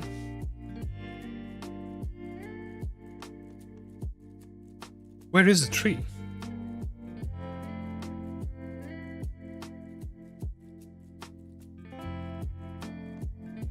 The tree is just on the left, right? Oh, like there's a tree on the right as well. Sorry, just skipping through because I'm trying to find a tree here. That's alright then. I was gonna say that the tree doesn't look the greatest, but what's more important is that it's contextual within the scene, where it's kind of hidden away anyway. So it doesn't need to look great anyway. So that's alright. Also, trees are freaking annoying. Great presentation. Very clear presentation, separated well from the background.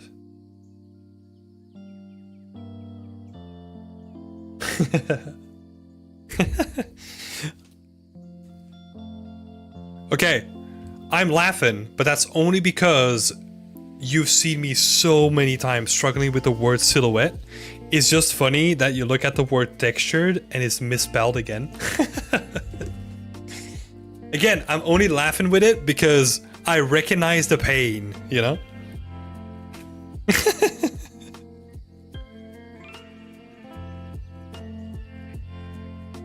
This is cool though. Showcasing photo scanning, like, well, photogrammetry, right? But this is not really photogrammetry yet. But it's efficient though.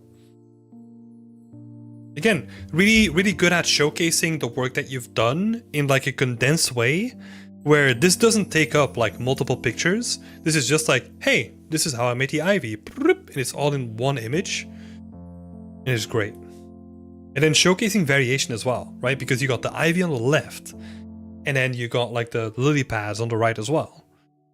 Just two different variations, showcasing like a wide variety in like approaches, which is beautiful. Because again, for everyone that's here, right? Like what we're trying to do with our portfolio is we're trying to convince people to hire us, right? So this stuff is actually like really important. Because it's not only about like, oh, I can sculpt stuff. It's like, okay, yeah, but what if you don't have time to sculpt things? Okay, no worries. I can take some pictures and make some quick ivy as well. It's like, oh, okay, cool. Versatility comes to mind, right?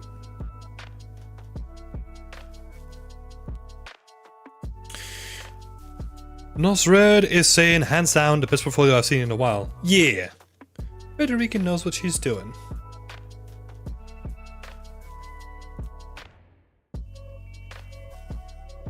Okay, let's actually look at the little sequence here.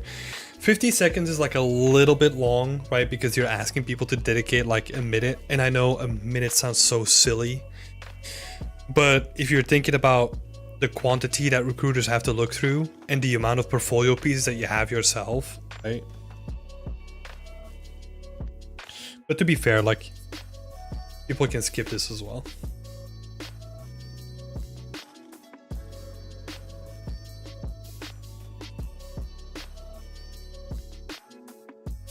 It's cool. Very, very nice. Some night shots in there as well. That's cool. Let's see. So this is a mentorship, right? Picking up this project to further my knowledge about sculpting, modularity, integration of a large-scale asset, a large-scale environment. Majority of assets were sculpted in ZBrush. Texture with RGB masks. That's cool. Potentially the RGB mask could be something to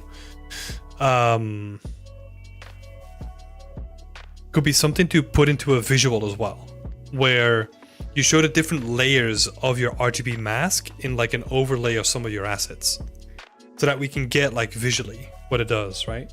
Because again, it is a wall of text here.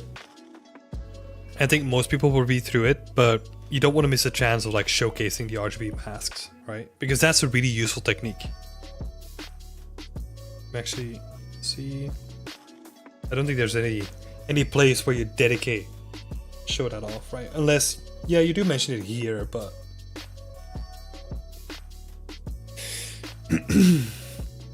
Alex Beddoes, shout out to Alex. Yeah, that's awesome. And then the latest scene, right on time for the portfolio review. So well done. I mean, we've talked about this a lot of times already. So we're going to focus on like the portfolio part of it, right?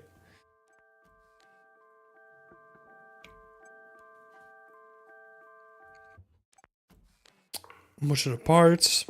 The only thing, I'm not a fan of the framing on the left, where it's kind of clipping into like the framing, right? That's the only part that I don't like. Just pulling back the camera just a little bit so that everything is in frame. That could work. Presentation itself is really good though.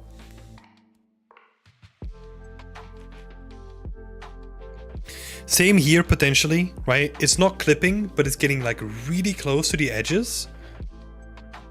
I would like push it just a little bit more back in, because you're doing it on like the vertical aspect, right? You're giving it some like nice breathing space. I would do the same thing on the left and the right as well.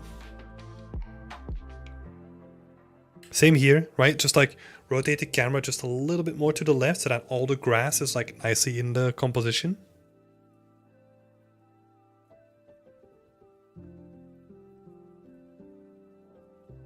This one's I don't mind, right? Like a tree is always like kind of annoying to kind of get into like any sort of composition. I like that we have like a zoomed in shot and like the overview, just to get like a feel of the shape of the tree.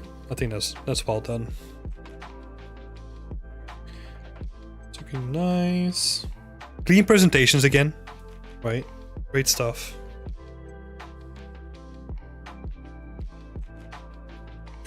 Fucking stone texture. Oh, cool. Yeah, trim sheet and RGB masks. The render of this texture is really well done. Reads really well. Then the concept. Honestly, if you... let's see. Project was a challenge.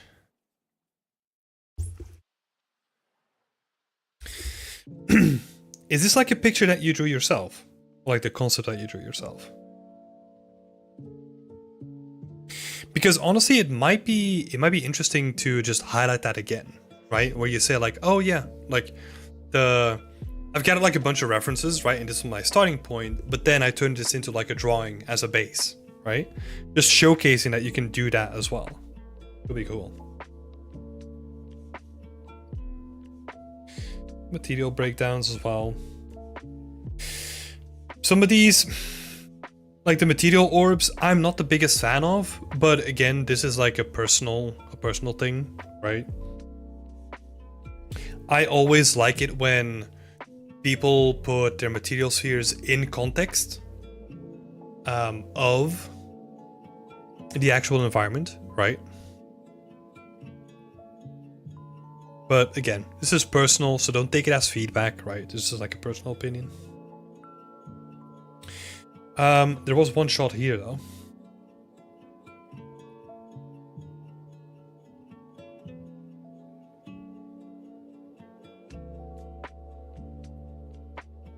Okay, this is interesting. So this shot is probably like a throwaway shot, in my opinion.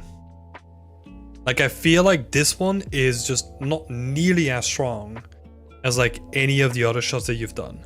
Like the other ones kind of have that like nice contrast, they kind of pull you in, like it's really well balanced, and then you just have like this shot that is just, I know what you're trying to do, right? Like you're trying to showcase like the orange on top of the thing as well. I feel like what maybe could work is then if you increase like the intensity of some of the light so that we have like a little bit more contrast in the scene. But yeah, I'm not a big fan of this shot, especially compared to all the killer shots that you have above it, right?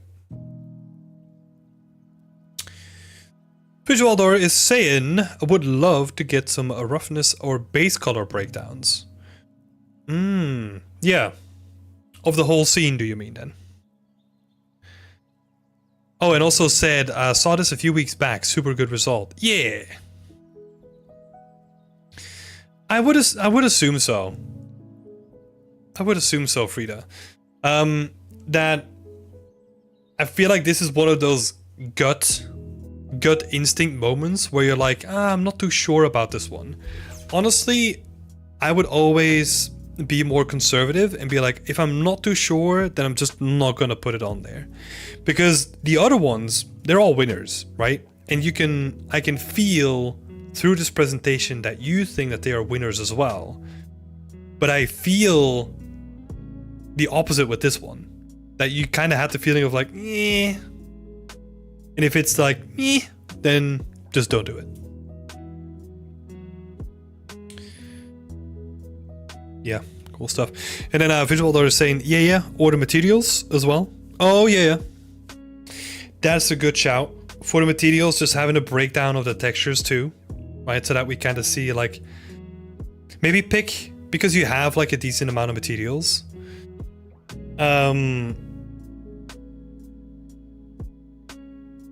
Yeah, when you have a decent amount of materials, I would just pick like a couple and just do like, I don't know, cycle through in like a GIF or like have, I don't know, like an overview of what they look like. That's a good shout. That sound would be enough. I know. Fucking horrendous screeching sound that comes out of my mouth.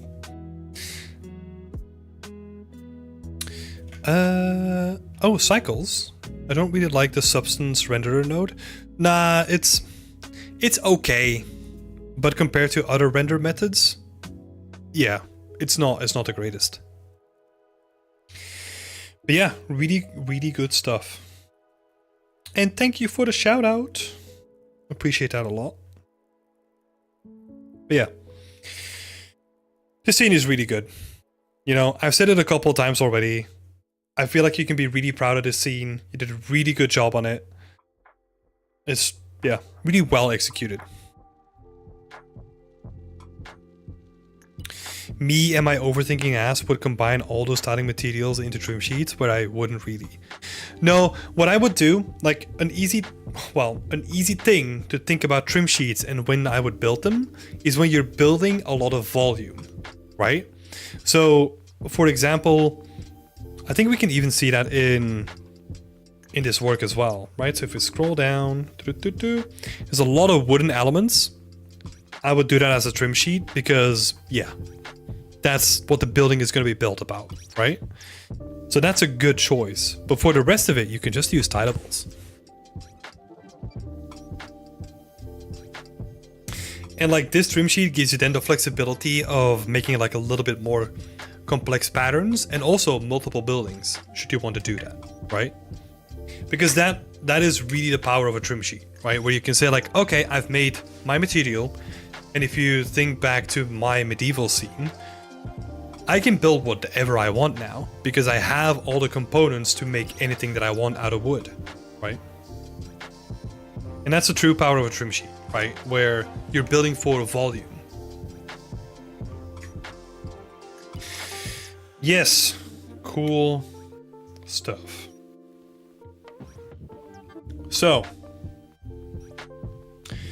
now we come to the difficult part. When you get to a really good portfolio like this, where do we go? Let's do a little recap. We definitely did talk about some breakdown improvements, right? I think Visualdor brought it up perfectly. To just have breakdowns of textures, right? That would be a good one. We discussed so many things. Let me do a refresh. Oh, yeah. There's some optimizations that we can make in the presentation, right? Where you don't have to show everything. For example, let me write this down first. So optimize what you show. For example, the tree in this project over here, I feel like that tree was also, again, like one of those gut check moments where you're like, I need the tree, and I'm kind of not sure if I wanted to add it or not. But I did it because I kind of want to show that I can make a tree, right? So if that is the thought process, that's fine. But if you're like, well, I don't really want to make trees for a living, right? I kind of want to show that I can do some foliage here and there. You can just leave that out, right? Because it's about, you don't have to show everything necessarily. You just have to show the things that you think are interesting or are interested in yourself, right? So that's what I mean with like optimizing what you show. And then also those gut check screenshots, right? Where like, if you have that feeling in your gut where you're like, I don't know about this one, just don't do it. You've got like enough killer screenshots or like killer renders anyway. You could just leave like a couple out if you wanted to.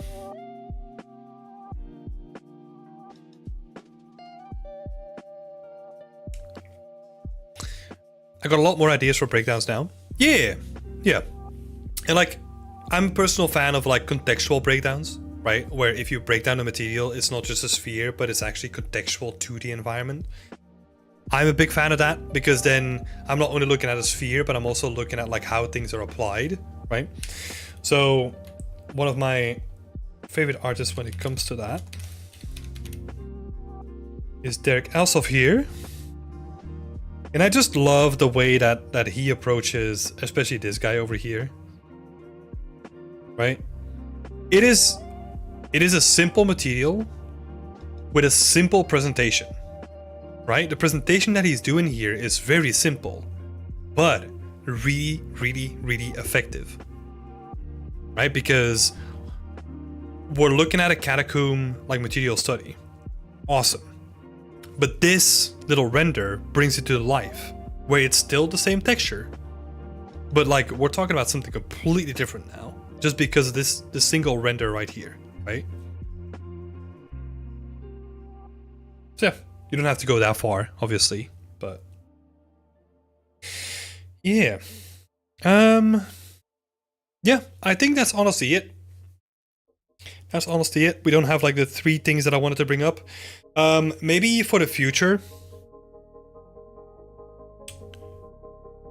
I would be...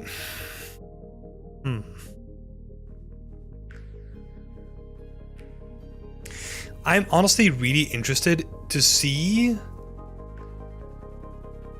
more of your artistic voice, because I feel like some of these environments, they're not bad, right? You've done like great on the execution, but I feel like this environment specifically was there to showcase that you can do, that you can tick box, that you can check like a bunch of tick boxes if you want to get a professional job, right? Nothing wrong with that, right? But that also does mean that I kind of am interested in like, okay, what do you want to do? And what do you specifically bring to the table? Because I feel like this is like very you, right? Like you did the concept yourself and then you executed on that concept. It's something that you don't regularly see. And then we've kind of dimmed down and went a little bit more technical. And I feel like what we're currently seeing is like a resurgent into like, okay, how do I bring back the art? And so let me try to visualize this, right? So if we have like a graph where like, I feel like your artistic input was like really high, and if we kind of go down a little bit and like now we're rediscovering what it means to be an artist again, right? So that's what I want to see from you in the future. Like what interests you? Like what are you like interested in to work on, and what do you love to do, right? That's like the next step that I would take a look at. Are you working as an environment artist right now? No, I'm not yet. But given restrictions, right? And I mean restrictions as in like if you want to move or blah blah blah blah blah, like all those kind of restrictions, I think you're gonna find something like really quick. No doubt in my mind. You have to put yourself out there though, right? And if you're putting yourself out there, I think you're gonna find something relatively quick. I thought you were like senior level.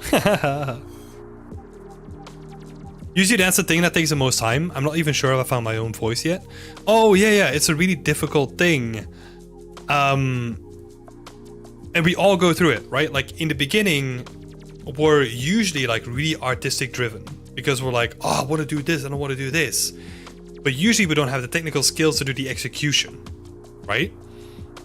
So after a certain point, once we get like more and more settled with like the technical execution part, that's when the artistry comes back in, and that's when you go into the journey of like finding your own voice, right? But it's not something that you just do and then you're just like, okay, I found my voice, cool. It's more about like going back to why you started doing art in the beginning and reconnecting with that. I know what you mean about the artistic voice. I'm just worried sometimes that I get lost in projects that are too big. Yeah, that's another thing, right? Like, you have to be able to then scope those things appropriately, because if you're building something from the ground up, your own concepts, that's like way trickier to do. That's also why I usually don't bring it up to a lot of people, because they don't have the right skill set to do that, right? But in your case, you have a background in painting and drawing, and that's really, really helpful when it comes to those things. It doesn't have to be a big thing either, right? It can be dioramas as well. Just like Nosred was talking about, what are your thoughts on environment dioramas? They're great. Like, to me, there's like a stepping stone, like, increase of difficulty of projects that I recommend people, right? Usually I start with like a simple prop, then make like a more complex prop, and then have like a couple props that make a diorama, and then build a couple dioramas, and then build up to like a bigger environment potentially, right? That's the way that I would recommend people to kind of just build themselves up in terms of skill set.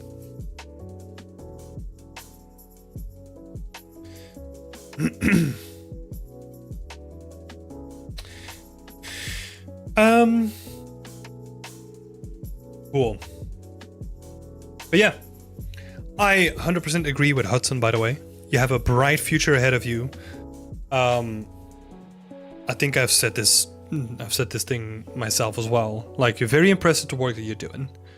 A big fan of your latest piece. I think that was such a big improvement compared to like the thing that you did before. Freaking awesome work. Freaking awesome work. Keep it up. I will be following your work closely. No pressure though.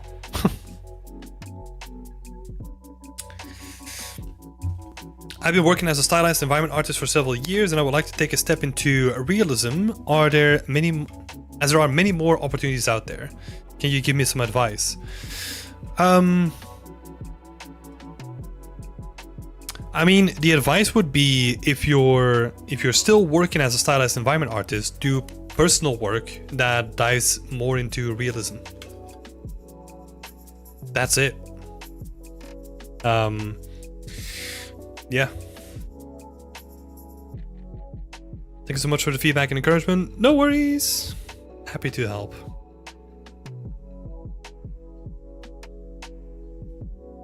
I'll get to your level someday. Yeah.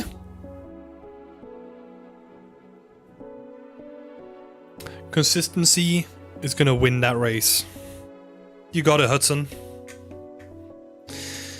Let's see. Did I skip a question here?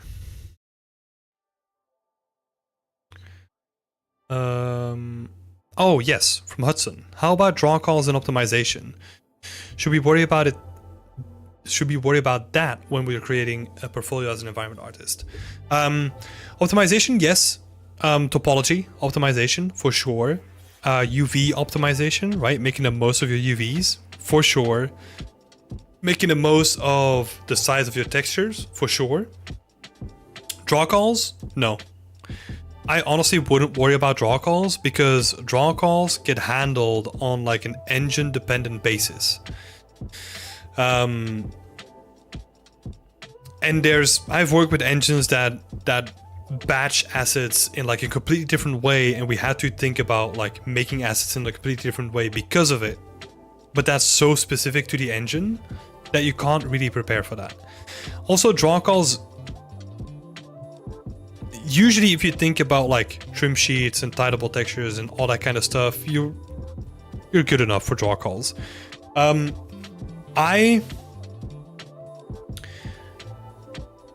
So in the industry, right, and this is generalizing across all the projects that I've worked on, you don't really tend to think about draw calls as you're building things. You tend to think about draw calls as you're preparing a game to ship.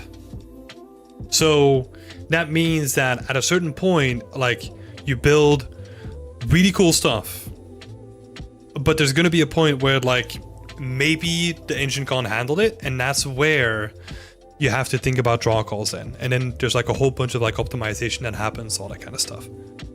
Yeah. Senkai, number one priority is to make it look good. I wish that was true. It's a weird one. The number one priority is to have it play good first. Even though this sounds so weird, right? Like, coming from an environment artist myself, right? And focusing so much on making things look good. The first priority is having a game that plays well. And we have an obligation to level design when it comes to this, right? Because if we make everything like too noisy, too cluttered, like that's gonna be annoying to play through. So, yeah. For us as environment artists, we need to make shit look good, right? Within certain aspects. Oh, for personal projects, 100%. Yeah, 100%. I want to use translucency, but many people said it's expensive, so I use Ditto Temporal instead. You can use translucency, just don't use it too much.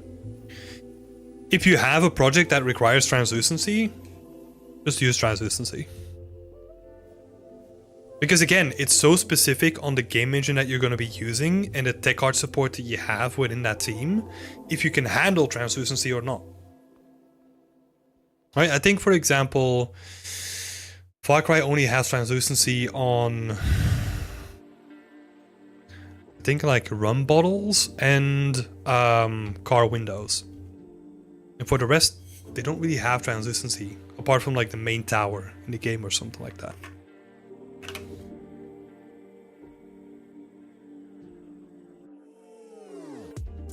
Okay.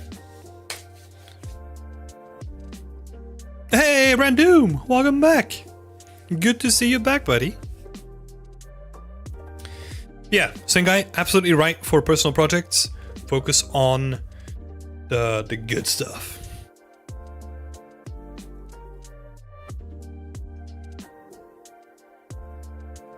Hell yeah! Follow train! Let's all follow Frida's art on ArtStation. Let's go! Oh wait, actually, maybe this is actually like a good thing that I could start doing. It's like, let's give Frederica some love, you know? Give her a follow and a like.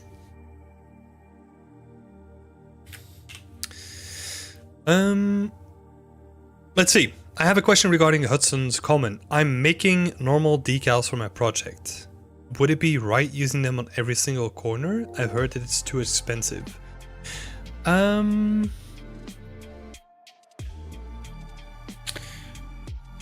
So it depends on how you use them, right? Because using them on every corner, that is like a very common technique, right? Like it's called edge decals. Like I think Overwatch uses them throughout the project, where like they just have like a tileable texture for like the entire walls, and then the way that they break up the edges is just they have like a strip that they just like plaster on like the corners, right? So yeah, that can work as well. I've heard it's too expensive. Usually what you have to be really careful about is overlapping multiple layers of transparency or translucency. Because basically the way to see it is, and this is, I'm not a technical artist, right? But whenever you're trying to do something with opacity, that means that it has to render the pixel from the opacity and also the pixel behind it too. So you're basically doubling up the amount of pixels that you need to render, right? So if you're adding multiple layers, it's gonna have to, it has like an exponential effect, right?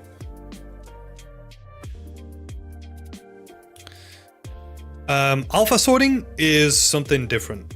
That's because most engines have difficulty understanding which opacity plane is first in the hierarchy, because they don't really see depth in the way that we do it, right?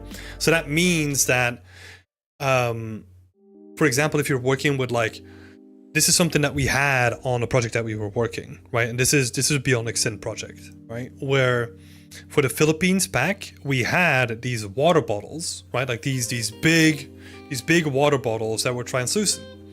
But the engine had a really difficult time with deciding if you made it translucent, which edge was in front of which edge.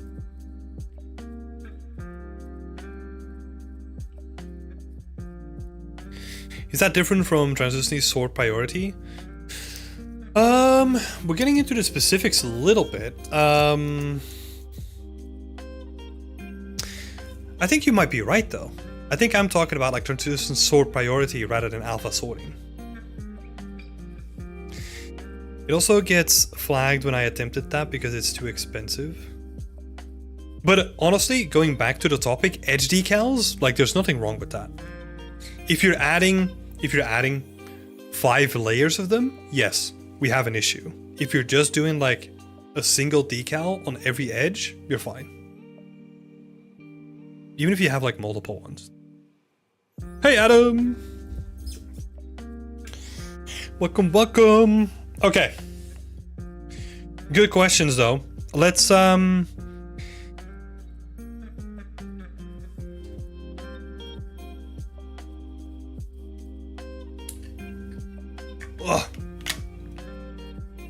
I need more tea after this.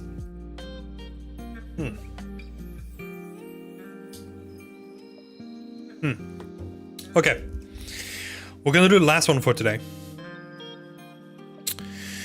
From Lina Valo in Yamata, 3D generalists for environment and prop art.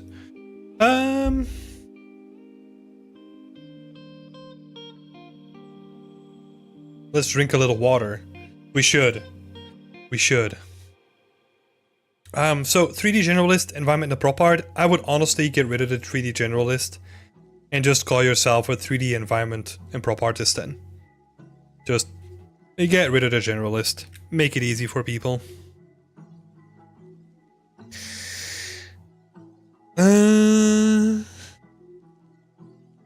Specialize in visual development, particularly 3D art, modeling, retopolizing, texturing, material setup.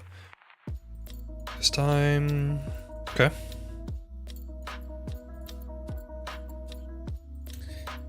Okay. Cool. Let's see. About. That is just the same summary that's here, right? Isn't it? Yeah. Paint Bucket Games.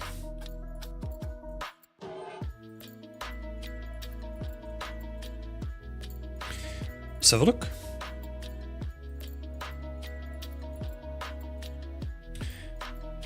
Okay. Magic Garden Shed whip. If it has a whip in the title, do not put it on your portfolio. Whip things are fine on a blog, right? But I would not have like whip in here. But it looks like it's kind of finished though. Like you got a full breakdown, like you got all the topology breakdowns. So it doesn't feel like it's a whip. So yeah. I'm not sure what that one is about.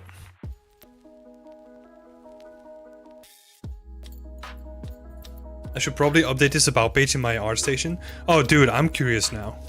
If you're rushing to update it, I feel like I need to like check it out immediately.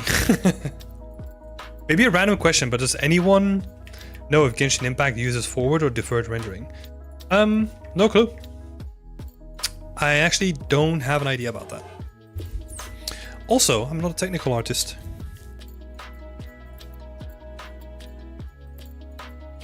That's where it gets hazy a little bit. It's cool. So let's see, posted 3 months ago during the past year. All Electric Valley.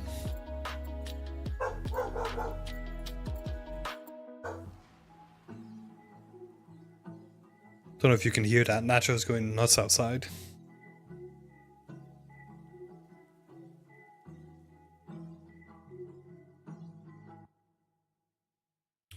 Cool. Got breakdowns up here. Interesting. Okay.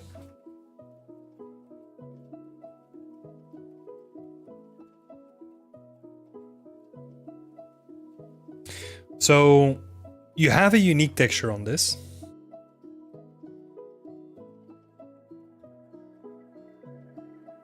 But the edges still feel like really sharp apart from the ones that you beveled, right?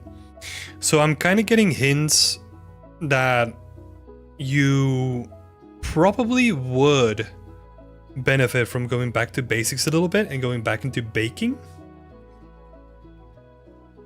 Because it seems like there's like a little bit of lack of knowledge there.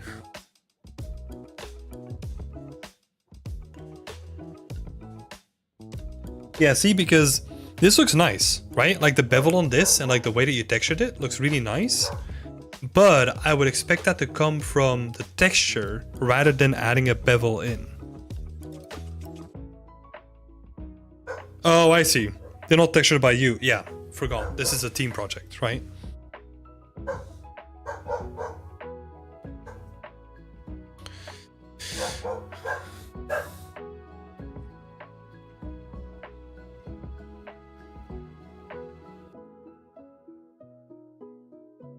This is like a bunch of stuff on here as well.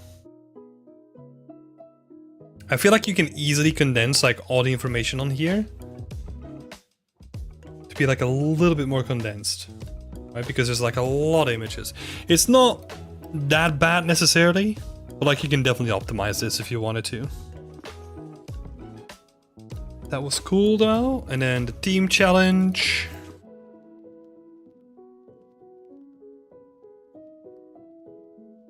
during the month of May.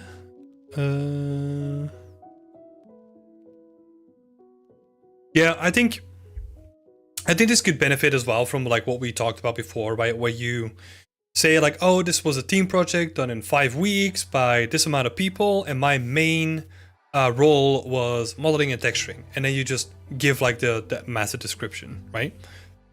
Just in terms of like priority of information.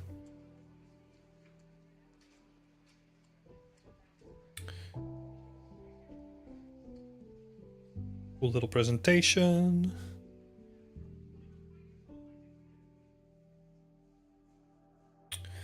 Let's see.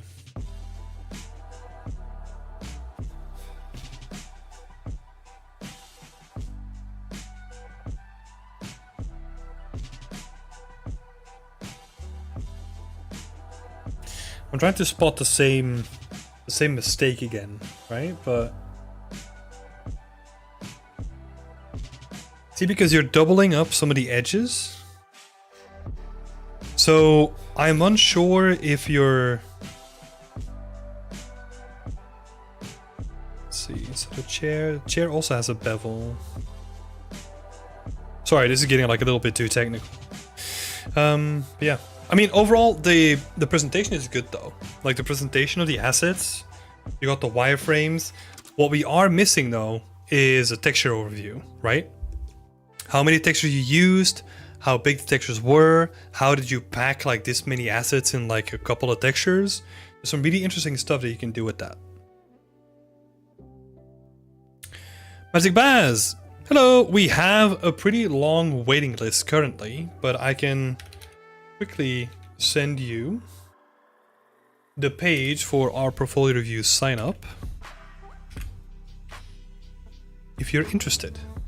Thank you for asking. Let's see. Oh, okay, so you got them here. So that's interesting, but the difficulty is that I have to constantly go back and forth between like, okay, these are the assets, but then which one of these is it? Right? So we're getting in the way of the information being digested in like an efficient manner.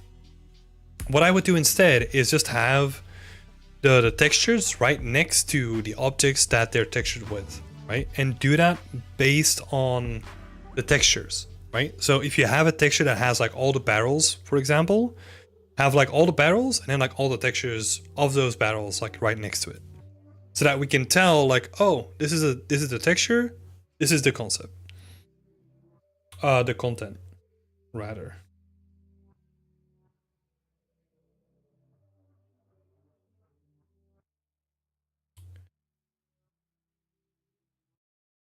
Movement is cool. Ah, oh, makes me so sad that we didn't include like any of the videos. Like people put in so much time and effort. Pretty cool though.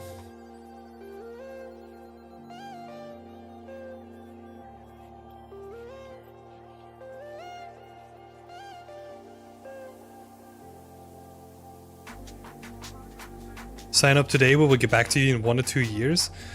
Hey, stop. I'm trying my best over here, Andrea. Dang it. How dare you call me out like that? It is quite long, and also people that are in the community, they get like front row seats, right? So if you're not a community member, like you might get pushed back as well. I need to look into solutions, right? Or like maybe increasing the amount of slots that we do a month. But yeah, we'll see. So let's do a little recap here. I know this was like a pretty short one actually, surprisingly.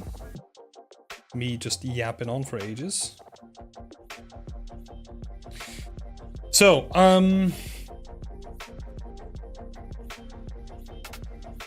so we got, what do we have here? We've got professional work. We've got teamwork. And then we've got a personal project, right? I think you have a good base to start out with everything. But I want to see more of what you want to do, right? You're pretty lucky that you have like something professional in your portfolio. That's actually pretty good. The team challenge came out great as well, so that's awesome. But I want to see more of what you want to bring to the table, right? So more personal work. It doesn't have to be big stuff, right? I'm not asking you to do like full environments every time, but just do smaller things.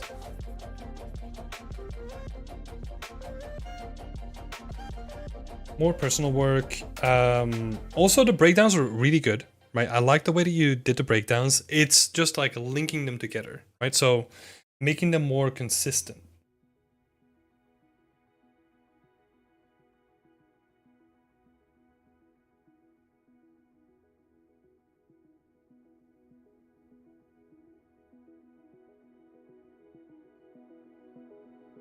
And then, yeah.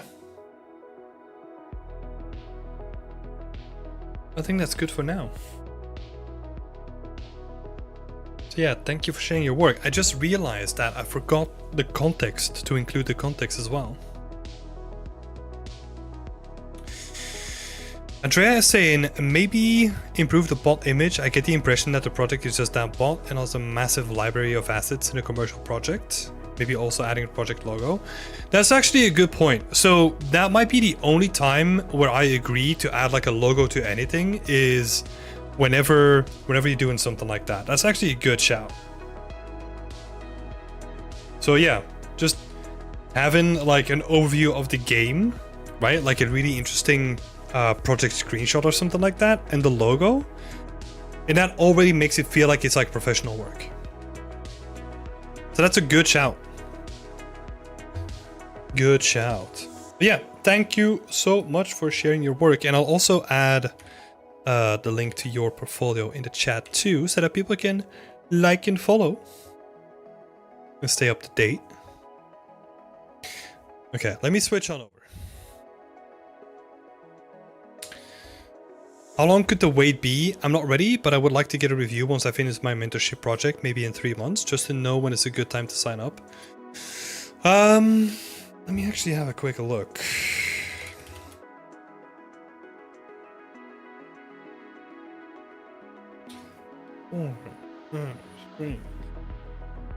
Currently, oh, I'm even in the list. What the hell am I doing in that list? Currently, it would be around 3 months. If we do the current frequency of slots, right? It would be around 3 months that we're doing this. But again, like, I have some ideas for portfolio reviews, and maybe we can do them in like a slightly different manner as well. Because one thing, and I said this last time as well, is that I'm missing a lot of context. So actually having a chat with people, or like actually reading through like what people want me to look at beforehand, that would be like really great to incorporate that into the format as well. But yeah, we will see. Bring them on a voice chat? Yeah. Well, that's the thing, right? Like with a voice chat, you get like full on pressure and it's live and it's like, ugh.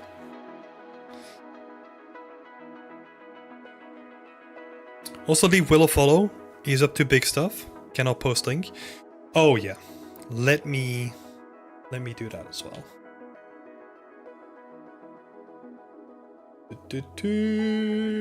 Where's all the other people? Yes, so these are the other 2 people that we had a look at today. Let me link them in the chat too. Go check them out as well. But yeah, thanks everyone for participating too. Full on pressure, yeah. So it would be so nice if we could do something like that, but then scheduling and you lose like a lot of flexibility, right? I kind of have this idea. I don't know if it ever will come to fruition, but it would be kind of nice to do it as like a live thing where you actually sit in front of like other people. That would be really cool to do like a live in-person portfolio review. We'll see.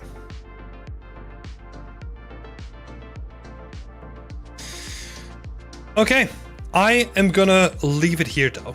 This was 2.5 hour session. I hope everyone enjoyed it. Oh my god, spill the bins? No, leave the bins alone. But I'm gonna leave it here. I feel like my voice is slowly going as well, so I'm gonna take a chill, gonna drink lots of water, maybe make like a little bit more tea as well. I appreciate everyone being here though. This is gonna happen on like we're back to the normal routine from next month, hopefully, if I don't get sick. So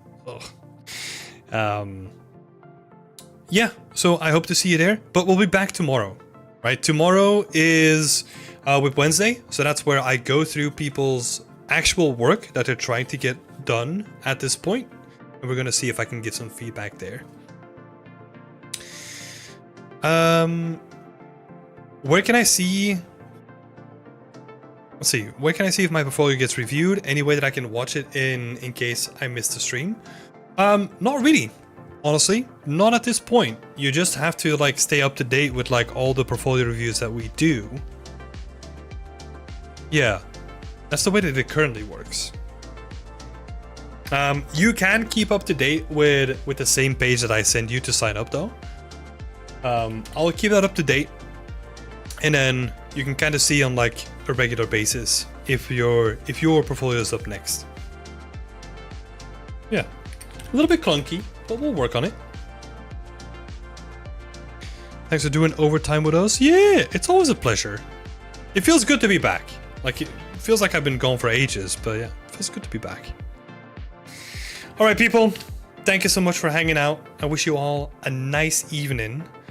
And yeah, I will speak to you tomorrow. So, bye-bye. This freaking button never works. Why do I bother setting this thing up? Bye-bye.